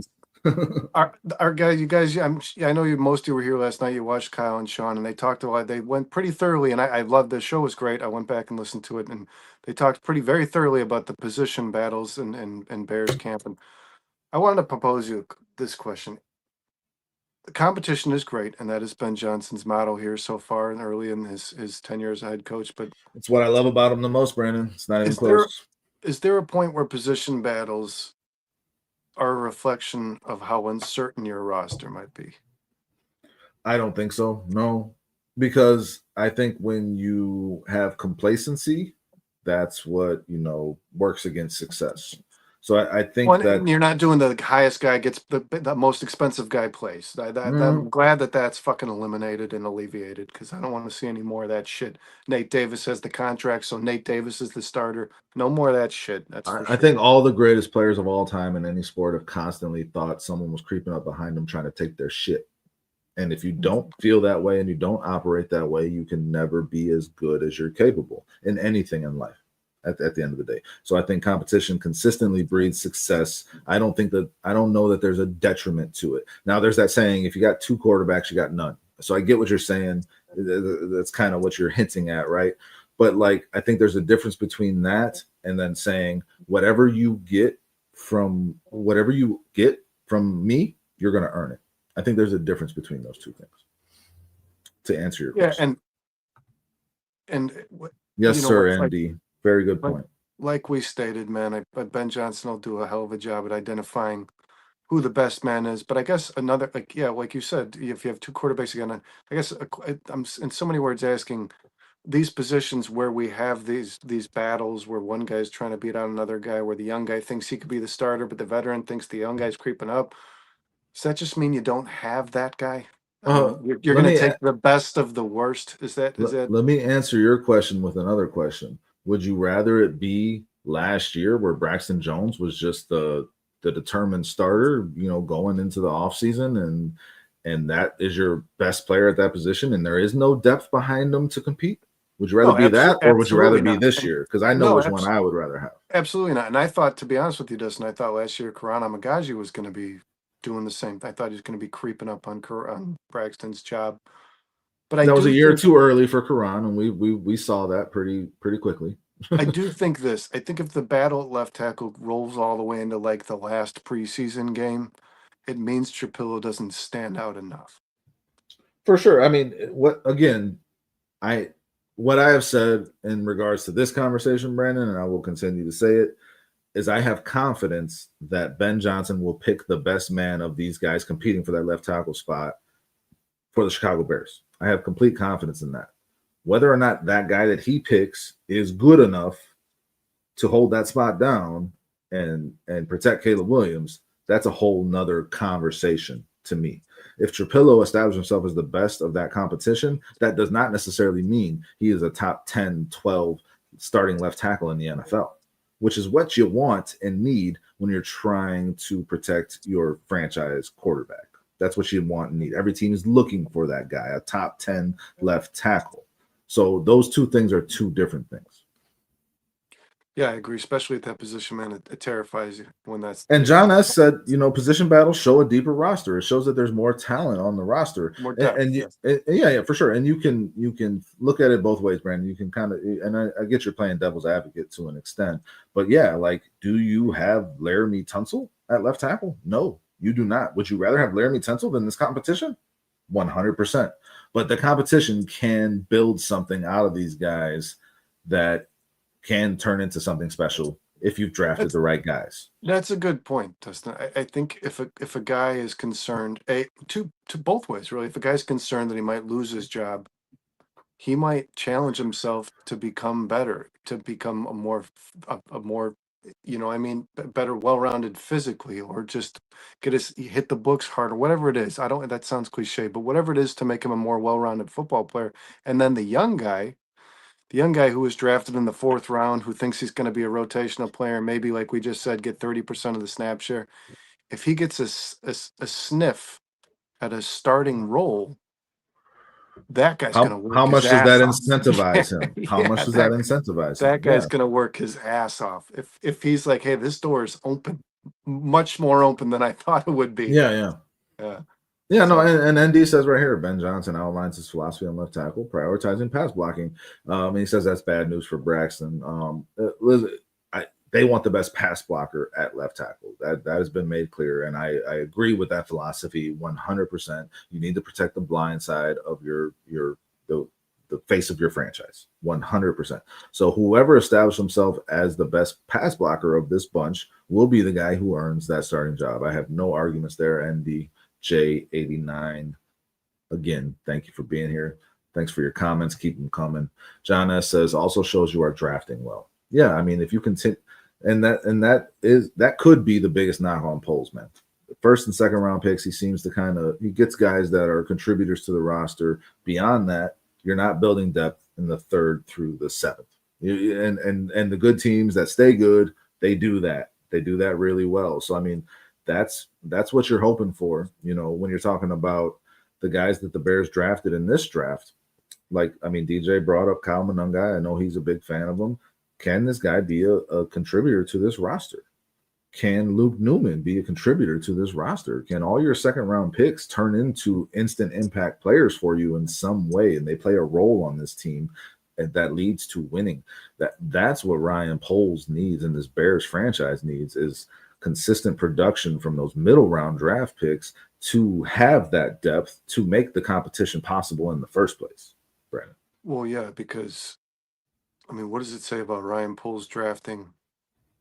Listen, if none of these guys is a top 12 starting caliber left tackle, that's 3 left tackles drafted by Ryan Poles, man. That and you haven't uh, found your guy. So I mean, yeah, that's that is not that's an indictment on Ryan Poles' yeah. ability to evaluate that position. 100%. It And is. he So he needs that he to work played out too. guard, didn't he? Like It, he was an offensive lineman, I'm man. That'd pretty be sure he played. I thought he played tackle, that but I was he mean, a tackle? yeah, Yeah, he's a big dude. He probably was. yeah, He's a tall ass dude. Yeah, he probably was a tackle, man. yeah. I'm pretty sure he was a tackle. So yeah, if you go 3 years in a row drafting left tackles and none of these guys can play the position, man, that's a major indictment. Again, man, the right guy will get picked for the job. The guy that earns it will be that guy. We just got to hope that that guy's good enough. And again, that's a sum of all the parts versus just the individuals. Because I think the cohesion and the continuity is the most important. And I've said this forever. And I played offensive line. Like you need to work as a unit. And so like if you got Joe Thuney next to whoever that guy is, I think you're in a much better place regardless than you were last year because you have a strength on the interior that you did not have last year. You do. The tackles were top 22 tackles in the league between Braxton and Darnell Wright. The interior of this offensive line was a sieve. They've addressed they saw that and they addressed it in a very meaningful way. So if improving that just makes life easier on those tackles. It does, in my mind. Well, yeah, and Razzle, what like up, brother? like you said, man, an offensive like regardless of the individual talent, Are y'all an happy now? an offensive line can be really impacted by just how well guys play together. Because I was listening to a Bears game one Sunday last year. I forget which game it was, and I was listening to Tom Thayer, and he was talking about how the Bears offensive line has no grip on depth. You know what I mean? One guy will take 2 steps back while the other guy will step forward, and you leave that You gap. gotta do it in And unison. Yeah, he was yes. like, they're so off on where they're supposed to be in regards to In like terms of their how far alignment. back from the line Yeah, of yeah, scrimmage, or are you yeah. pressing the line of scrimmage where they're just making all these gaps and holes for all these defenders to rush in, and Caleb's getting destroyed. What does that sound like to you, Brandon? Is the biggest issue there? Coaching, Coaching 100%. And they coaching. replaced that Yeah. bum. They replaced that bum who kept their job miraculously for some reason, Mr. Morgan. I mean, and they've got Rocher in here, who I think is a big upgrade. And you upgraded the offensive line in terms of skill, and you upgraded it in terms of scheme, and you upgraded in terms of the offensive line coach. I think the results should be much better. And I would hope we don't see that issue in this coming season. Because if that's the case, then I mean, we got the wrong guys. But to have a veteran presence like Joe Thuney there to get whip everybody into shape, man. I mean, goddamn, it's worlds better. I cannot state how much better this offensive line is than what it was last year. Like you really can't put it into words when you look at all the improvements that were made across the board. No, So I mean, because you think last year, man, I would have probably called, and I don't think I'm exaggerating this either. I would have called Braxton Jones the second best player on the line last season. the I two mean, tackles were the best. Yeah, the that's interior clear. was abysmal. Yeah. So It's not now that a you can look at shocking this statement. line and say Braxton Jones, you're worst, yeah, you're substantially better, because Braxton Jones is not the 32nd ranked tackle. I mean, he's not the worst player in the league, man. Like I said, they were both That's your top weakest 22 by link, yeah. PFF's grades. Yeah. So I mean, like they were the strongest part of this offensive line, and that was my point. Like the interior did not hold up its end. And them doing that will then in turn just make life easier on those tackles, whoever they might be. We know one's going to be Darnell Wright, and we'll see who wins that left tackle spot. But even if it's Braxton Jones, this is the most confidence I'll have in Braxton Jones going into a season that I've ever had because of how good the other parts are of this offensive line. You're not asking Braxton Jones to be the stalwart of your offensive line. That's too big of an ask for him. Playing next to a Hall of Famer, man. Yeah, exactly. That's the stalwart of your offensive line, and the strength, the weakness of your whole team. The biggest weakness of your whole team last year is now looks like one of your biggest strengths in one off season, right? And people can throw out Jonah Jackson. We haven't talked about him in this conversation, but like if he stays healthy, That's a major upgrade over Pryor or Nate Davis in my mind. Major upgrade, or and a Bill guy who Murray has or Ryan a Bates or rookie, whomever. Bill Murray, who was not prepared for and who did really well. And I like Bill Murray a lot.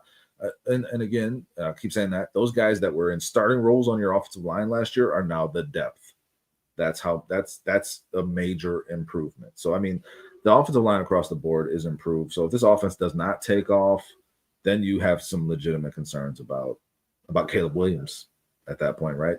You just have to, because the improvements are drastic. So, I mean, I don't know if we're answering your question. I don't know what we're even talking about anymore. Do we got other topics we want to hit? Because Well, yeah, well, you're talking about improvement, man. I did want to discuss the quarterbacks from a historical draft class of quarterbacks from last year, right? You had Michael Penix, you had Drake May, you had JJ Michael McCarthy. Penix is the first name you say. That's interesting. Well, I'm just doing all the. We got I'm Penix only on the brain.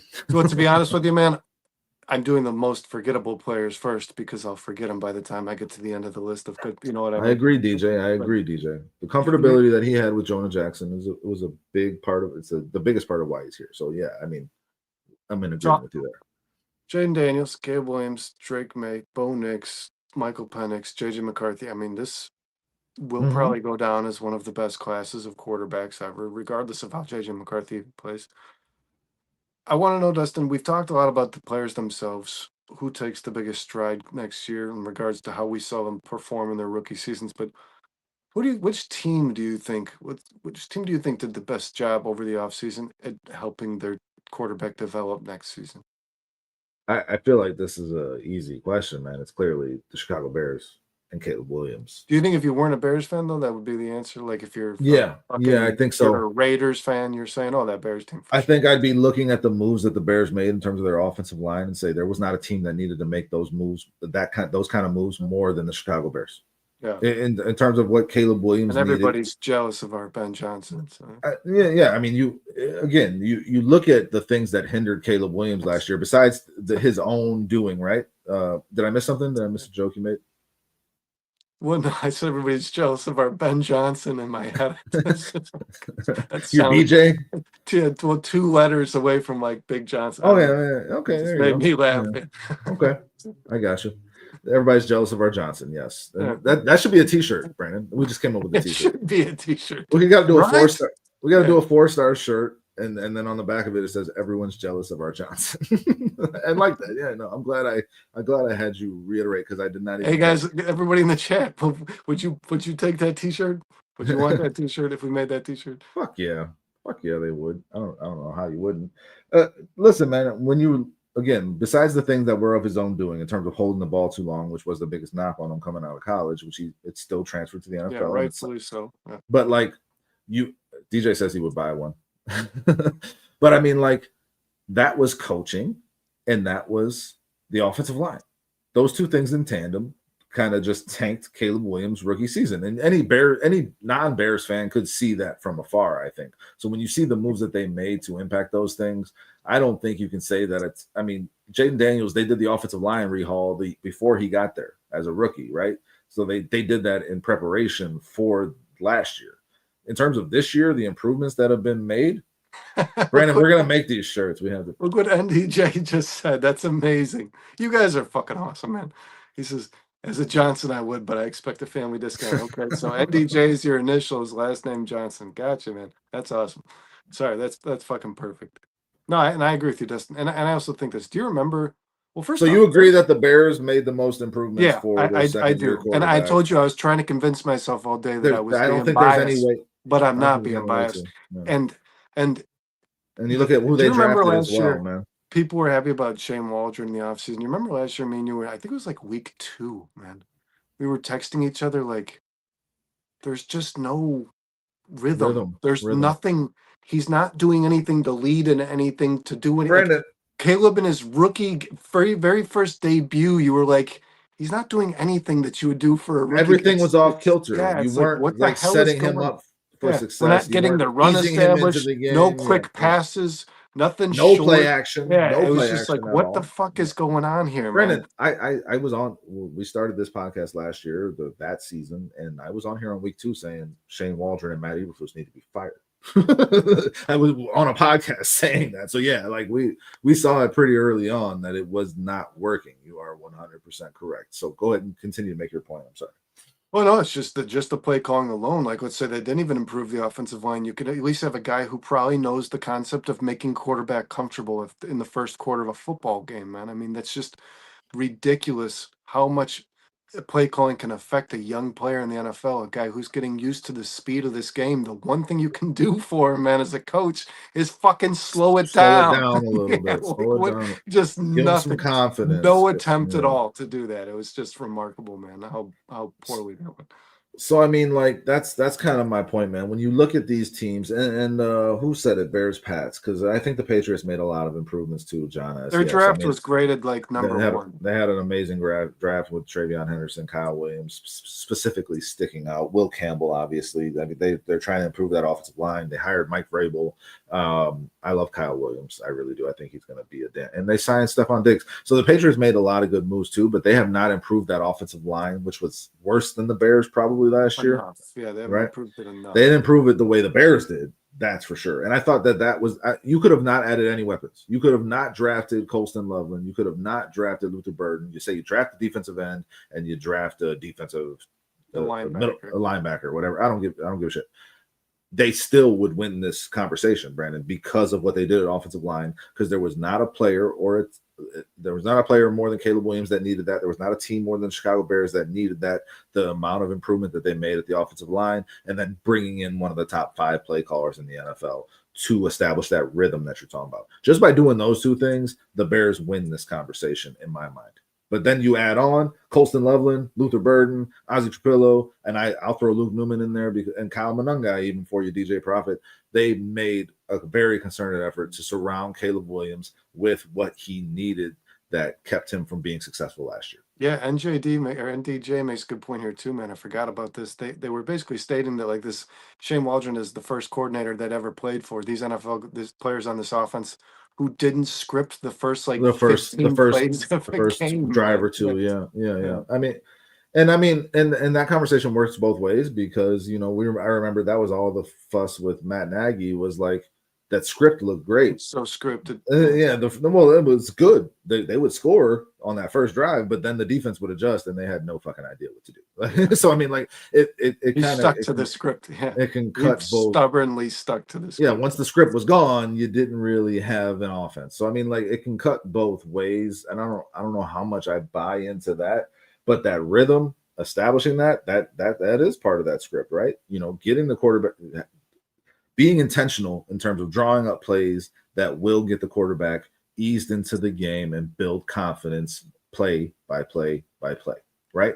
And Ben Johnson can certainly fucking do that. If you can do that for Jared Goff, Ben Johnson, you can certainly do that for Caleb Williams, in my mind. Yeah, listen, we use that word so much in sports, and it means the most in football, and there's no doubt about it because people say like, "Oh, yeah, you can't quantify confidence. Like, okay, confidence. Like, if he's good, he's good." No, being confident in the NFL, especially as a young quarterback, is detrimental to how you play, and it's detrimental. You keep saying detrimental because it's detrimental is a negative word. Detrimental has a bad. I think you're like not having that confidence is detrimental. Well, anyways, yes. I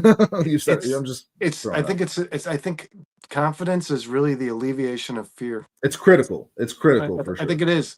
I think it's like removing the fear from somebody in the NFL, man. Yeah, That's man. What I think you're doing.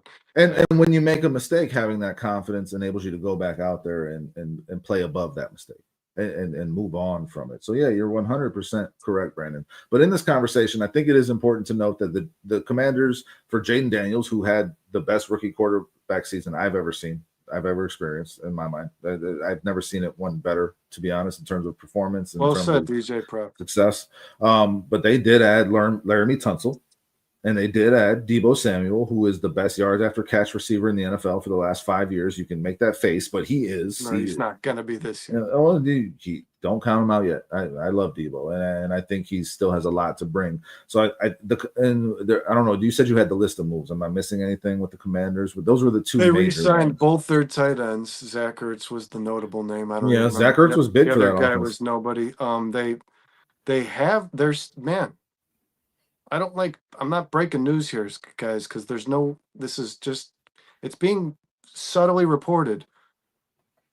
McLaurin might McLaurin, just get traded from this team. I, I don't know what the hell is going on there, but yeah, that would he's be a they big are problem. they are so far off on this contract extension. It's Brandon, pretty outrageous. I don't understand why Terry McLaurin gets slept on so much. He is one of the best He's a receivers in the league. stud. He's a one of He the was best a receivers in the stud league. last year, And all year.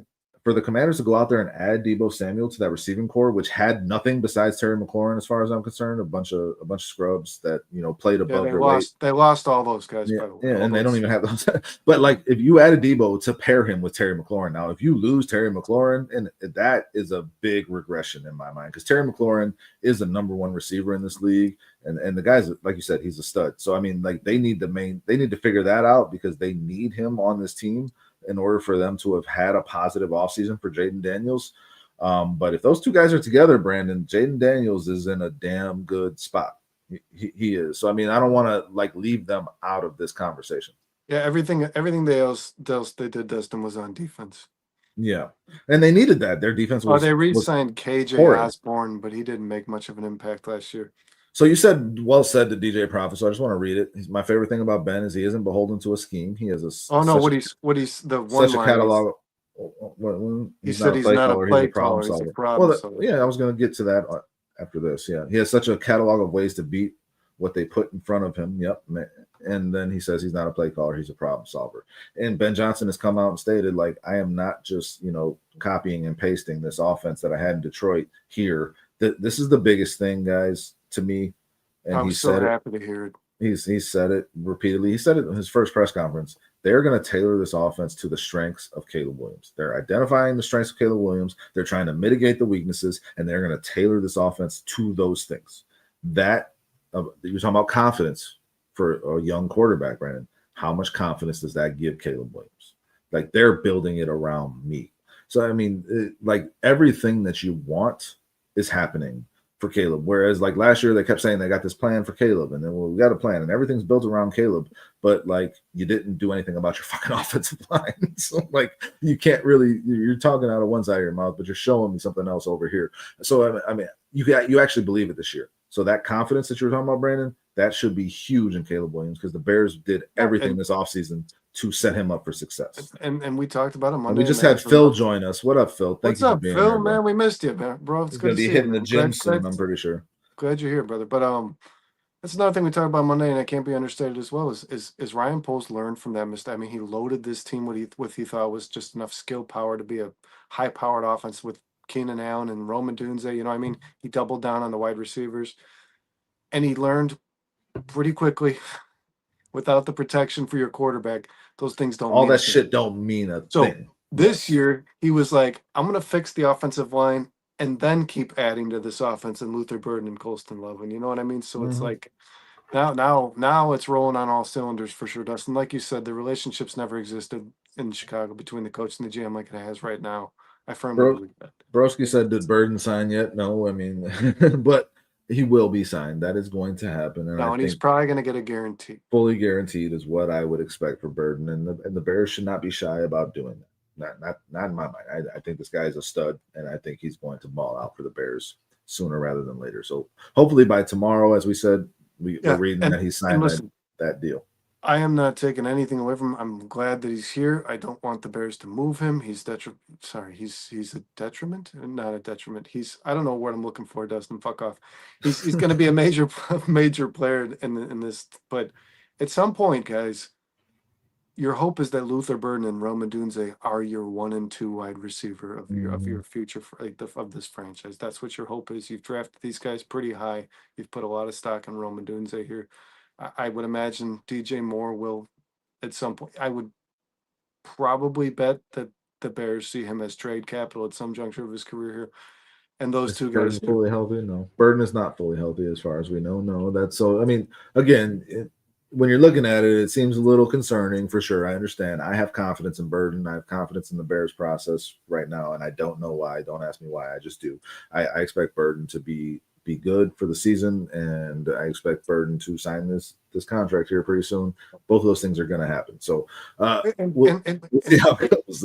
I think it's important for this and Bears you keep offense that saying Burton's Dustin. I think he's he gonna brings be, something to this offense they don't have currently. yes. And it's important that you guys know that this guy was, by all measures, one of the best talents in the draft. And the Bears have never in my lifetime gotten a player at the like the caliber of this player at the position in the draft that they got him is just ridiculous. It really is. Mhm. That's why you keep talking like It feels too good to be he true. should get Yeah. the fully guaranteed Yeah. money. He's going to have an impact on this football team. This guy was supposed to be possibly the first overall pick in the draft. I mean, he is a big deal. The Bears getting him He's a was pretty big a deal. shock to me at 39. He should have been drafted somewhere in the teens, probably. Well, I mean, leading Honestly. up to the draft, it became Yeah. pretty clear that he was not going to be, that he was going to fall into the second round. It seemed like that was what was going to happen. So, I mean, it worked out for the Bears, and they would be stupid to not get this guy in and also they'd be stupid to rush him back as well. So you got to get the deal signed, but you also want to make sure that he is healthy and good to go before you get him in there. But Luther Burden, as I said, brings something to this offense that I don't think any other player on this offense can. He can stretch that defense out. He can do a lot with the ball in his hands. I mean, he's just an explosive player, guys. So, I mean, adding that dimension to this offense is something that was obviously important to Ben Johnson, and I want to see that come to fruition on the football field. You don't get a pro comp to Antonio Brown if you're not doing things differently, man. I'm trying to think though about this question that you asked, Brandon. I mean, we're at hour 30 right now. We said we wanted to go an hour 30. We're already here. I mean, we got the chat here, and they're doing so well and throwing these, these softballs at us. We're just knocking them out of the park. Phil, it's a soft tissue. Yeah, but I mean, JJ McCarthy. You got Justin Jefferson there. They improved that offensive line, I think, with Fries, and, Kelly, and Donovan Jackson. So, I mean, the interior of that offensive line was improved as well. I don't have faith in JJ McCarthy is my biggest thing. Addison might be suspended for a couple games this year. That came out today too. In terms of that DUI, he pled no contest to that. There's probably a suspension coming down the line for that. So now you're going to lose one of your best weapons. That could be a problem for the Vikings. But I don't know. They certainly did not make the improvements that the Bears did. Jalen Nailor. Nailor, yeah. So you'll probably see some of him, yeah. I mean, Michael Penix has London and Mooney and Pitts. They lost their center. Now the Bears have him. I don't know how much improvements they made, but Michael Penix showed a lot. And their draft was entirely defense. And they needed that. They needed that in a big way. And Raheem Morris is a defensive coach who needed his guys, and they got them. So I think the Falcons will be improved, no doubt. But if you're talking about just improving the offense around that second-year quarterback, nobody's done it to the level that the Bears did. The Pats are second to me. And I mean, from there, we're talking about Bo Nix. They drafted Pat Bryant. They signed Evan Ingram, right? We haven't really talked about the Broncos yet. Bo Nix was one of the best quarterbacks in the league at times throughout the year last year. And with that Sean Payton offense, and they drafted R.J. Harvey too. And they went and signed J.K. Dobbins. Evan Ingram, J.K. And J.K. Dobbins. So, I mean, they added a lot. They have a really good offensive line already. The Broncos, a lot of people like them. I don't like them as much as you guys do, but they're clearly a good team, and they did improve upon that. You say you Bo guys. Nix might be. I think I'm the only one who thinks that they're what I think they're going to be. I don't think Sean and Kyle have leaned too heavy on that. I think they're going to be one of the best teams in the NFL. I mean, I'm just in general across the board, the Broncos are getting a lot of love just nationally. I am not as high on them as a lot of other people. They're in a tough division. Bo Nix could see some regression. Do you think Nix takes a step forward? Do you think he regresses? I could see some regression out of Bo Nix, man. But it's hard to say that when Sean Payton is your coach. Because they run the ball better than they did last year. I could see the numbers regress he threw 3,800 yards and like 30 touchdowns, man. I mean, he had a pretty damn good rookie year. Yeah, I mean, they got a solid receiving core, and if Pat Bryant turns into what I expect him to be, I loved him in that draft, man, and I think he's a damn good receiver. So I mean, like they needed that number two, the guy that can actually establish themselves as number two. Marvin Mims is not a number two, so that was a big deal for them to add Pat Bryant to that offense. He's a big bodied outside. Yeah, man. So you put him across from Cortland Sutton, and now you got something there. And we already know that their defense is one of the best in the league. So Bo Nix is set up really well. He is set up really well. It's just about do you believe that he's going to take that next step? And I don't know that I see that this year. And again, they're in a very tough division. I know the Bears are as well, but nobody's improved more around their second-year quarterback than the Chicago Bears. I don't think it's really close, Brandon. Yeah, we agree on that, Dustin. When I asked the question, I figured you were going to say the Bears, and I haven't thought about it much, to be honest. I've been busy, but it wouldn't surprise me my if Caleb has the best season of the second-year quarterbacks. Caleb is certainly set up for massive progression and success. That the Bears have said, Caleb, you got the keys. We are building you the best car possible. Now go out and win. And I mean, like if he doesn't do it, then again, like I said earlier in the show, that's when you have to start questioning what faults does Caleb have that are keeping that from happening. That's a tough question for Bears fans to ask themselves when we've convinced ourselves that we finally got our guy. The Bears have said these are the pieces that you need to show that.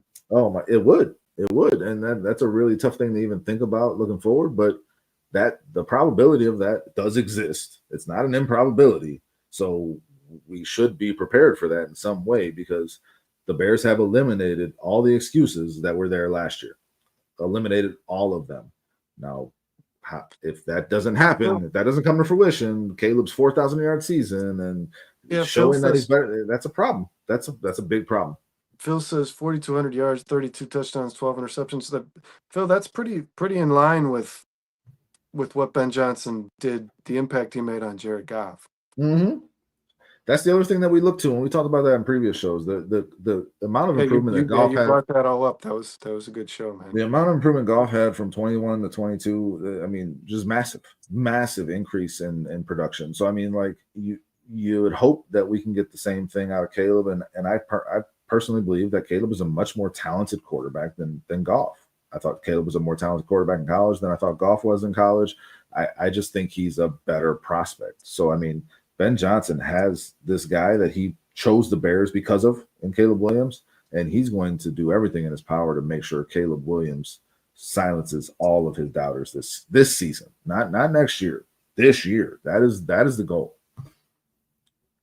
Yeah, DJ Prophet, I agree with you. I think Ryan Poles made a lot of promises when Caleb was drafted here. Well, DJ made him to Ben Johnson too. Even just to convince him that this is a good place to be. I mean, he was coming here no matter what, but you still want the guy to believe in what you're doing, right? And I think promises went a long way in doing that. DJ Prophet says Goff came from McVay. That is how. Yeah, the coaching can make or break a quarterback in this league, guys. If you go to the right situation, I mean, look at Sam Darnold. Look at what Kyle Shanahan's gotten out of the Mr. Irrelevant. If you go to the place where they do right by you, it could change your career because you can also end up like Justin Fields, who I'm going to stand firm on. I don't think he's a very talented player when it comes to playing the quarterback position, but the Bears certainly didn't help. Yeah, they certainly didn't utilize him to his strengths. No, they tried to force him to be something he wasn't. Right. I think one thing you'll see with it, just since you brought it up, one thing you'll see with the Jets this season and Aaron Glenn is that they will utilize Justin Fields' strengths. You're going to see Justin Fields he's going to run the football a lot. I found a list of 10 bold predictions for 2025, and one was that Justin Fields leads the Jets in rushing yards. That would be exploiting Justin Fields' strengths. yes, and trying to win football games doing so, 100%. And as it's been pointed out in the chat, and as we said, Ben Johnson will understand Caleb Williams' strengths and try to limit his weaknesses and tailor the offense around that. Of that I have no doubt. No, none at all. So that should produce positive results. But again, there's no guarantees. There's no guarantees. And I don't think Chicago wants to be asking those questions after the 2025 season. What the fuck happened? Why did not Caleb Williams not do these things this year? So, I mean, I don't think Caleb wants to leave that door open for that conversation either. I really don't. It's very important to these guys that this produces it might not produce wins, Brandon, but you want to see this produce immediate results in terms of offensive production and Caleb Williams adding to his resume in terms of being an elite passer in the NFL. That needs to start Yeah, showing you results would almost be immediately. you would be more comfortable with the Bears losing games on defense. Like really you would. If this offense is firing on all cylinders, they're, averaging Yeah, 30 points a game, but the Bears are losing football games, you got to admit you're going to feel a little good about it.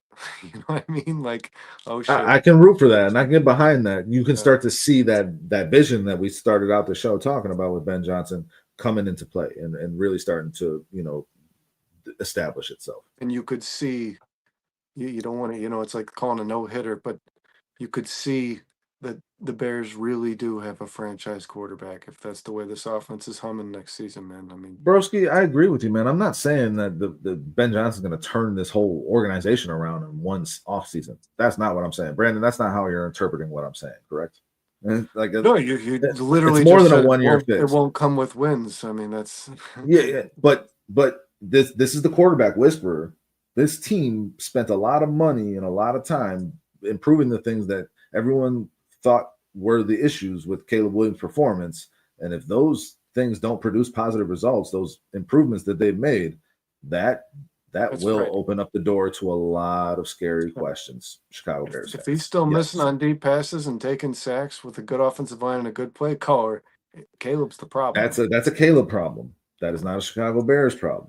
That's the scariest potential outcome of this season, Brandon. The scariest. And again, not saying I expect it. I expect the exact opposite. But that should be, something that could be on the list of things that could happen. It is a possible outcome. It is. That possibility just exists. So it's worth mentioning. DJ, I did not see that episode of Rich Eisen, but I've had this gut feeling that this conversation would arise at some point. I The really Bears did. are going to pay. The Bears are going to pay. That's when we were talking about that with the Sauce Gardner thing, and we were talking about what a steal Jaylon Johnson's contract is. That's It when I might be started feeling. it might be a steal right now, but they will pay on the back end. There's going to be more money shelled out to Jaylon Johnson if he continues to perform at the level he's performed, which I don't see why he wouldn't. There's no signs of regression in Jaylon Johnson. I wanted to going to read get that, man, paid but more. I don't want to downplay what you just said. I agree 100%. And it's a frightening thought that you don't even want in your head if you're a Bears fan. But the reality is we've been through so many, and we've done this so many times, man. Mm-hmm. The quarterback might be a bust. There's a possibility, no matter how good Ben Johnson is, that is the worst possible outcome for sure. Yeah, man. The Bears have eliminated those bust factors that are external things. By everything I can see, the Bears have done everything within their power to eliminate those concerns around Caleb Williams. Now it's about, does Ben Johnson tap into Caleb Williams, get in his head? Caleb starts seeing the game the way Ben Johnson needs him to see it, the way Ben Johnson sees it, and then executing it in his vision. That's going to be the biggest thing, because Ben Johnson wants timing, Ben Johnson wants structure, and he wants to trick the defense. You know what I'm saying? So like, Caleb needs to buy into all those things and just get on time. Caleb's biggest strength is his working outside of that structure. That is one of his biggest strengths, Brandon. But it's also become it can be one of his biggest weaknesses if he relies on that too much and doesn't play within that system. I agree, and it's something I think Caleb will figure out. I gotta say, I believe that to be true as well, Brandon. It was a no brainer for us that Caleb Williams was the guy. We were pushing for him the year before when Justin Fields was still supposed to be a top 10 quarterback in the league. You were hoping to see that, dude. The day that trade was announced, we're like, hopefully that Panthers pick turns into the number 1 overall pick, and we can get Caleb Williams after Fields bust out this season. That was our conversation from the beginning. And the feeling me and you had, at least when I read that report that Justin Fields was being moved to the Steelers, guys, I nearly crawled out of my own skin. I was so fucking happy when I think what I texted you was, fuck yeah. Dude, like I said, we celebrated that a lot more than we celebrated Fields being drafted. Yes. because of what it meant. So yeah, I mean, we've been here, man, and we've been wanting this. Caleb needs to go earn it, and as Broski's saying here, they need to show they improved in the trenches first. Yes, 100. They need to show it on the field. It needs to be shown in terms of results on the football field. Yes, nobody is arguing that. that is 100% the case. And all we can do right now is go off of what we see. And on paper, this offensive line and the trenches on both sides have been vastly improved in my mind. You wanna hit this review, man? I was actually Yeah, we ain't got much else to get to, right? There's nothing, no other topics we didn't touch on. You no, want that to was get to? that was all four. We barreled through it. It was a good I, conversation, man. Before we get into that, I gotta just say to the chat in terms of DJ, Broski, Phil, Vizzo Joe, can't forget him. Tom G was jumped in here, NDJ89. John was in here earlier. Yeah, man, you guys have been awesome tonight in this chat. I hope y'all liked what you've heard, and hopefully you've hit that like button and you're subscribed to 4 stars, because we try to put out good content for you guys, multiple times a week. But this show wouldn't have been shit without y'all. So I just want to say thank you to you guys for that. And if you want to tune out while we talk about this movie, this that we're going to talk about, then I don't blame you. But if you haven't seen it, you should listen, and maybe you'll check it out, because Me and Dustin are just as big movie guys as we are sports, I would say. Yeah, Heads of State, man. Heads of State, comedy, action. I mean, if for what this hold movie on, was Brandon, hold on, broski. I agree with you, but I'm just saying that narrative will exist if we do not see Caleb improve this season from last season. Can we just agree on that? There's no the media will freak out on this after everything that we've talked about as Bears fans in this offseason. Oh my God, come on now! Like again, am I going to lose my patience with Caleb Williams? No, that's not what I'm saying. But those questions will start to get asked, and those are going to be tough questions to answer for sure. That's all I'm saying. They're going to be tough answers to stomach if you're a Bears fan, no matter what the answers are. And DJ's asking if we saw Superman. I have not, and I will not. I am not going to pay to see Superman. When it comes out on Max, I guess I pay for that subscription. I will watch it at that point. I don't do too many theater trips, man. I do what I can, but like I love superhero movies, but like Superman, the new Superman looks like complete trash to me. I don't really want to give it my time. I don't think. No, and side note, we were. Did you see it, DJ? Side note, we were talking about what? Oh, you said that it's good. You said it's good. All right. I don't know, man. I don't know. I don't know if I can get there with you. But like I said, when it comes out on Max, I'll watch it, and then we'll give it a chance. We'll get back to you. We were talking. You were saying to me that new Mortal. Thanks for the recommendation. I'm going to check out the preview when we're done with this of the new Mortal Kombat. But hey, hold on. Since you're talking about, I'm sorry, Brandon. I know I said I put a time limit on this, but like this is a fun conversation. He says if you like Suicide Squad, you'll like it. I liked Gunn. I like what Gunn has done with DC up to this point. I think Peacemaker is one of the better shows. Peacemaker is one of the better shows that I've seen in a long time. I love that show. I love the vibe that Gunn gives his movies. Obviously, I mean the Guardians of the Galaxy stuff as well. I did like the newest Suicide Squad movie. It was a lot better than people gave it credit for. So I mean, listen, I appreciate the recommendation. We'll check it out. But I think Gunn, I think he's a guy that could potentially turn around the DC universe for sure, and the DC universe needs it. And Superman is their first step into that. So I am going to watch it, but it does not look that great to me. But I would love to be pleasantly surprised. Yep, it's Peacemaker, same universe. Yeah, I know James Gunn's gonna mold it all together and all that. Peacemaker is amazing. Brandon, if you haven't watched Peacemaker, watch that shit. It's fucking hilarious. Broski says Bears need to add another defensive end. I'm not sold on Deo Clowney. Yeah, we've gone through all the names, the Clowneys, the Zadarius Smith. Nice. Judon. I think Brad Biggs reported that the Bears have basically stated they need to know that they don't have enough before they go signing somebody else. So they're gonna see what they got. Dustin, yeah, Heads of State.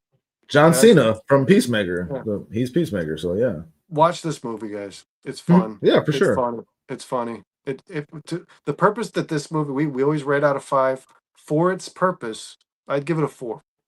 I would give it a 4. It's a little high. It was funny. I enjoyed the action. Like it's corny as shit. It's corny. It's over the top on purpose. Oh yeah, of course. Sure. Yeah, there's good cameos. Yeah, but I mean, when I see John Cena, man, I expect something to be that way. To be honest with you.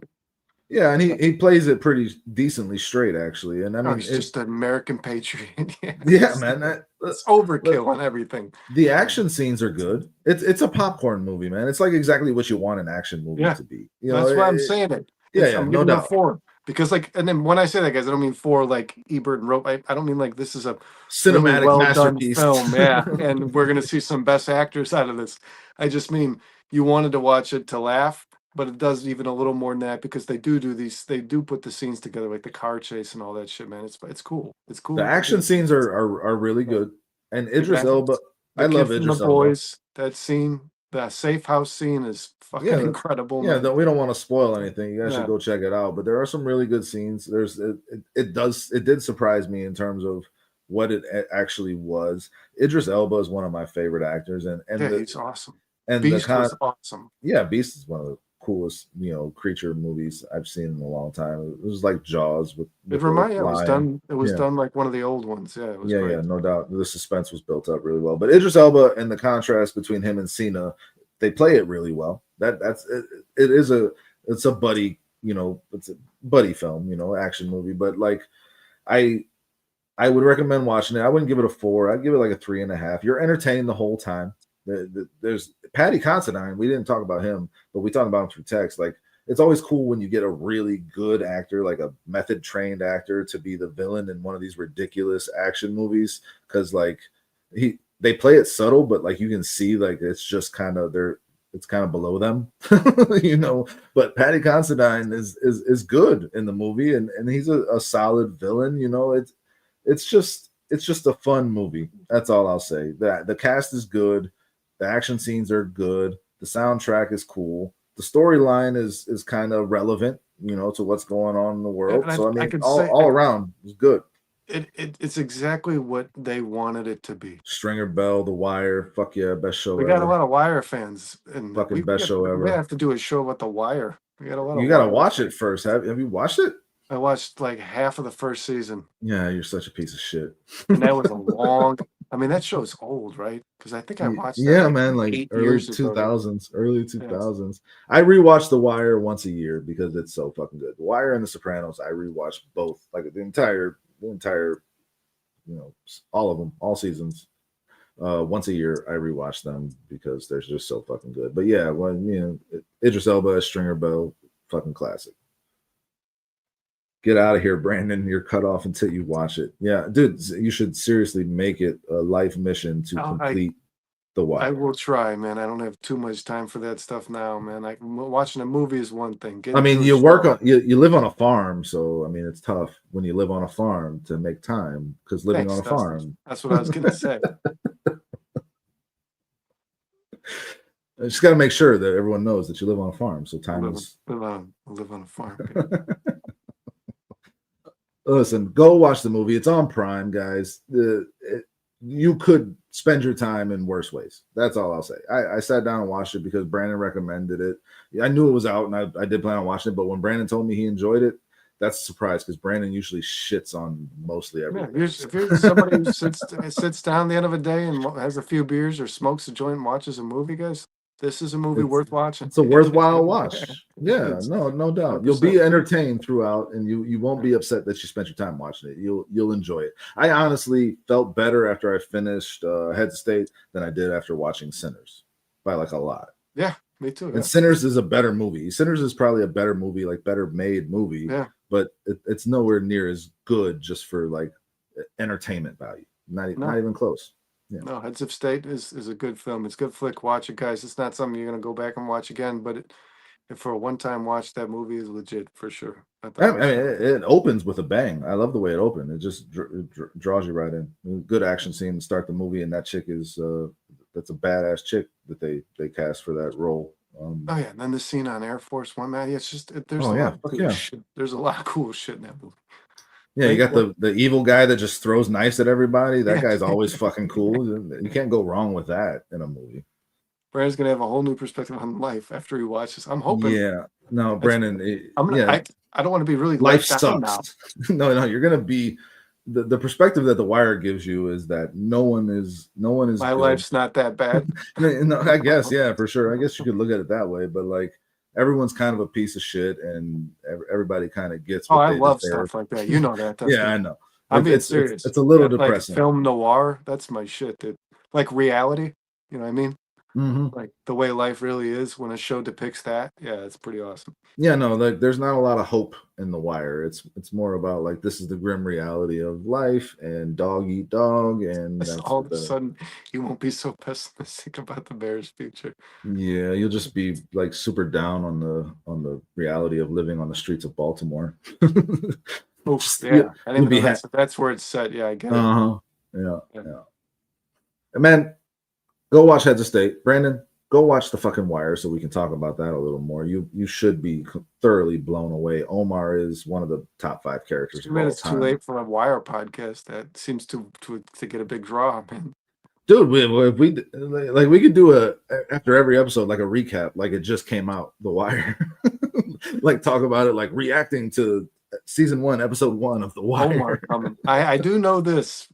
I do know this. That was my fantasy team name, Brandon. When I kicked Omar everyone's, coming. yeah, remember that? Yeah, this was like Debo from Friday, right? This guy would just come and fuck people up. well, no, way more badass than Debo from Friday. Who plays Omar? The guy that just passed away. I'm blanking on his name. Michael Williams. What DJ? Maybe you got it. I don't know. The guy from Nip Tuck that just passed away.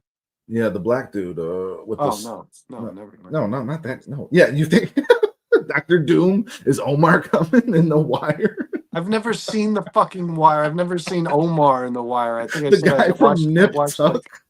I watched like 4 episodes. I don't Michael know Kenneth Williams, right? Michael Kenneth Williams is his name, I believe. He was a badass dude. Yeah, and he was gay too. Yeah. So there's that. You'll like that part, Brandon. I looked him up. I don't really know who this is. It's Michael Kenneth Williams, right? That's his name. Well, I don't. That is a person. Yeah. Is it a black guy that has a scar on his face? I don't see a scar. Yeah, it's a black guy. It's a bald guy with a gray beard. I'm pretty sure that. I mean, now we're googling who Michael, His Omar is. His filmography is terrible. Yeah, Michael Kenneth Williams. No, he doesn't need a filmography. He's Omar in The fucking Wire. He doesn't need a filmography. Yeah, it better be work because the rest of that makes his IMDb. Yeah, he's the guy. That's why I recognize the guy from The Road. Yeah, there you go. Man. Anyways, watch Heads of State. Brandon, again, watch The Wire. We'll start doing recap shows of The Wire once a week. We can go with you on your journey to actually Game of Thrones after that. Yeah. All the things that people have seen before. Man, this has been a lot of fun. DJ Prophet, you're the star of the chat tonight. But everybody else, please don't feel deflated. You guys did great as well. Thank you so much for being here. We're gonna be back on Saturday with the Northside 9. That's Sean Kyle's Cubs podcast. That All-Star game was fucking crazy. Baseball's kind of riding the high right now. Baseball's kind of riding the high.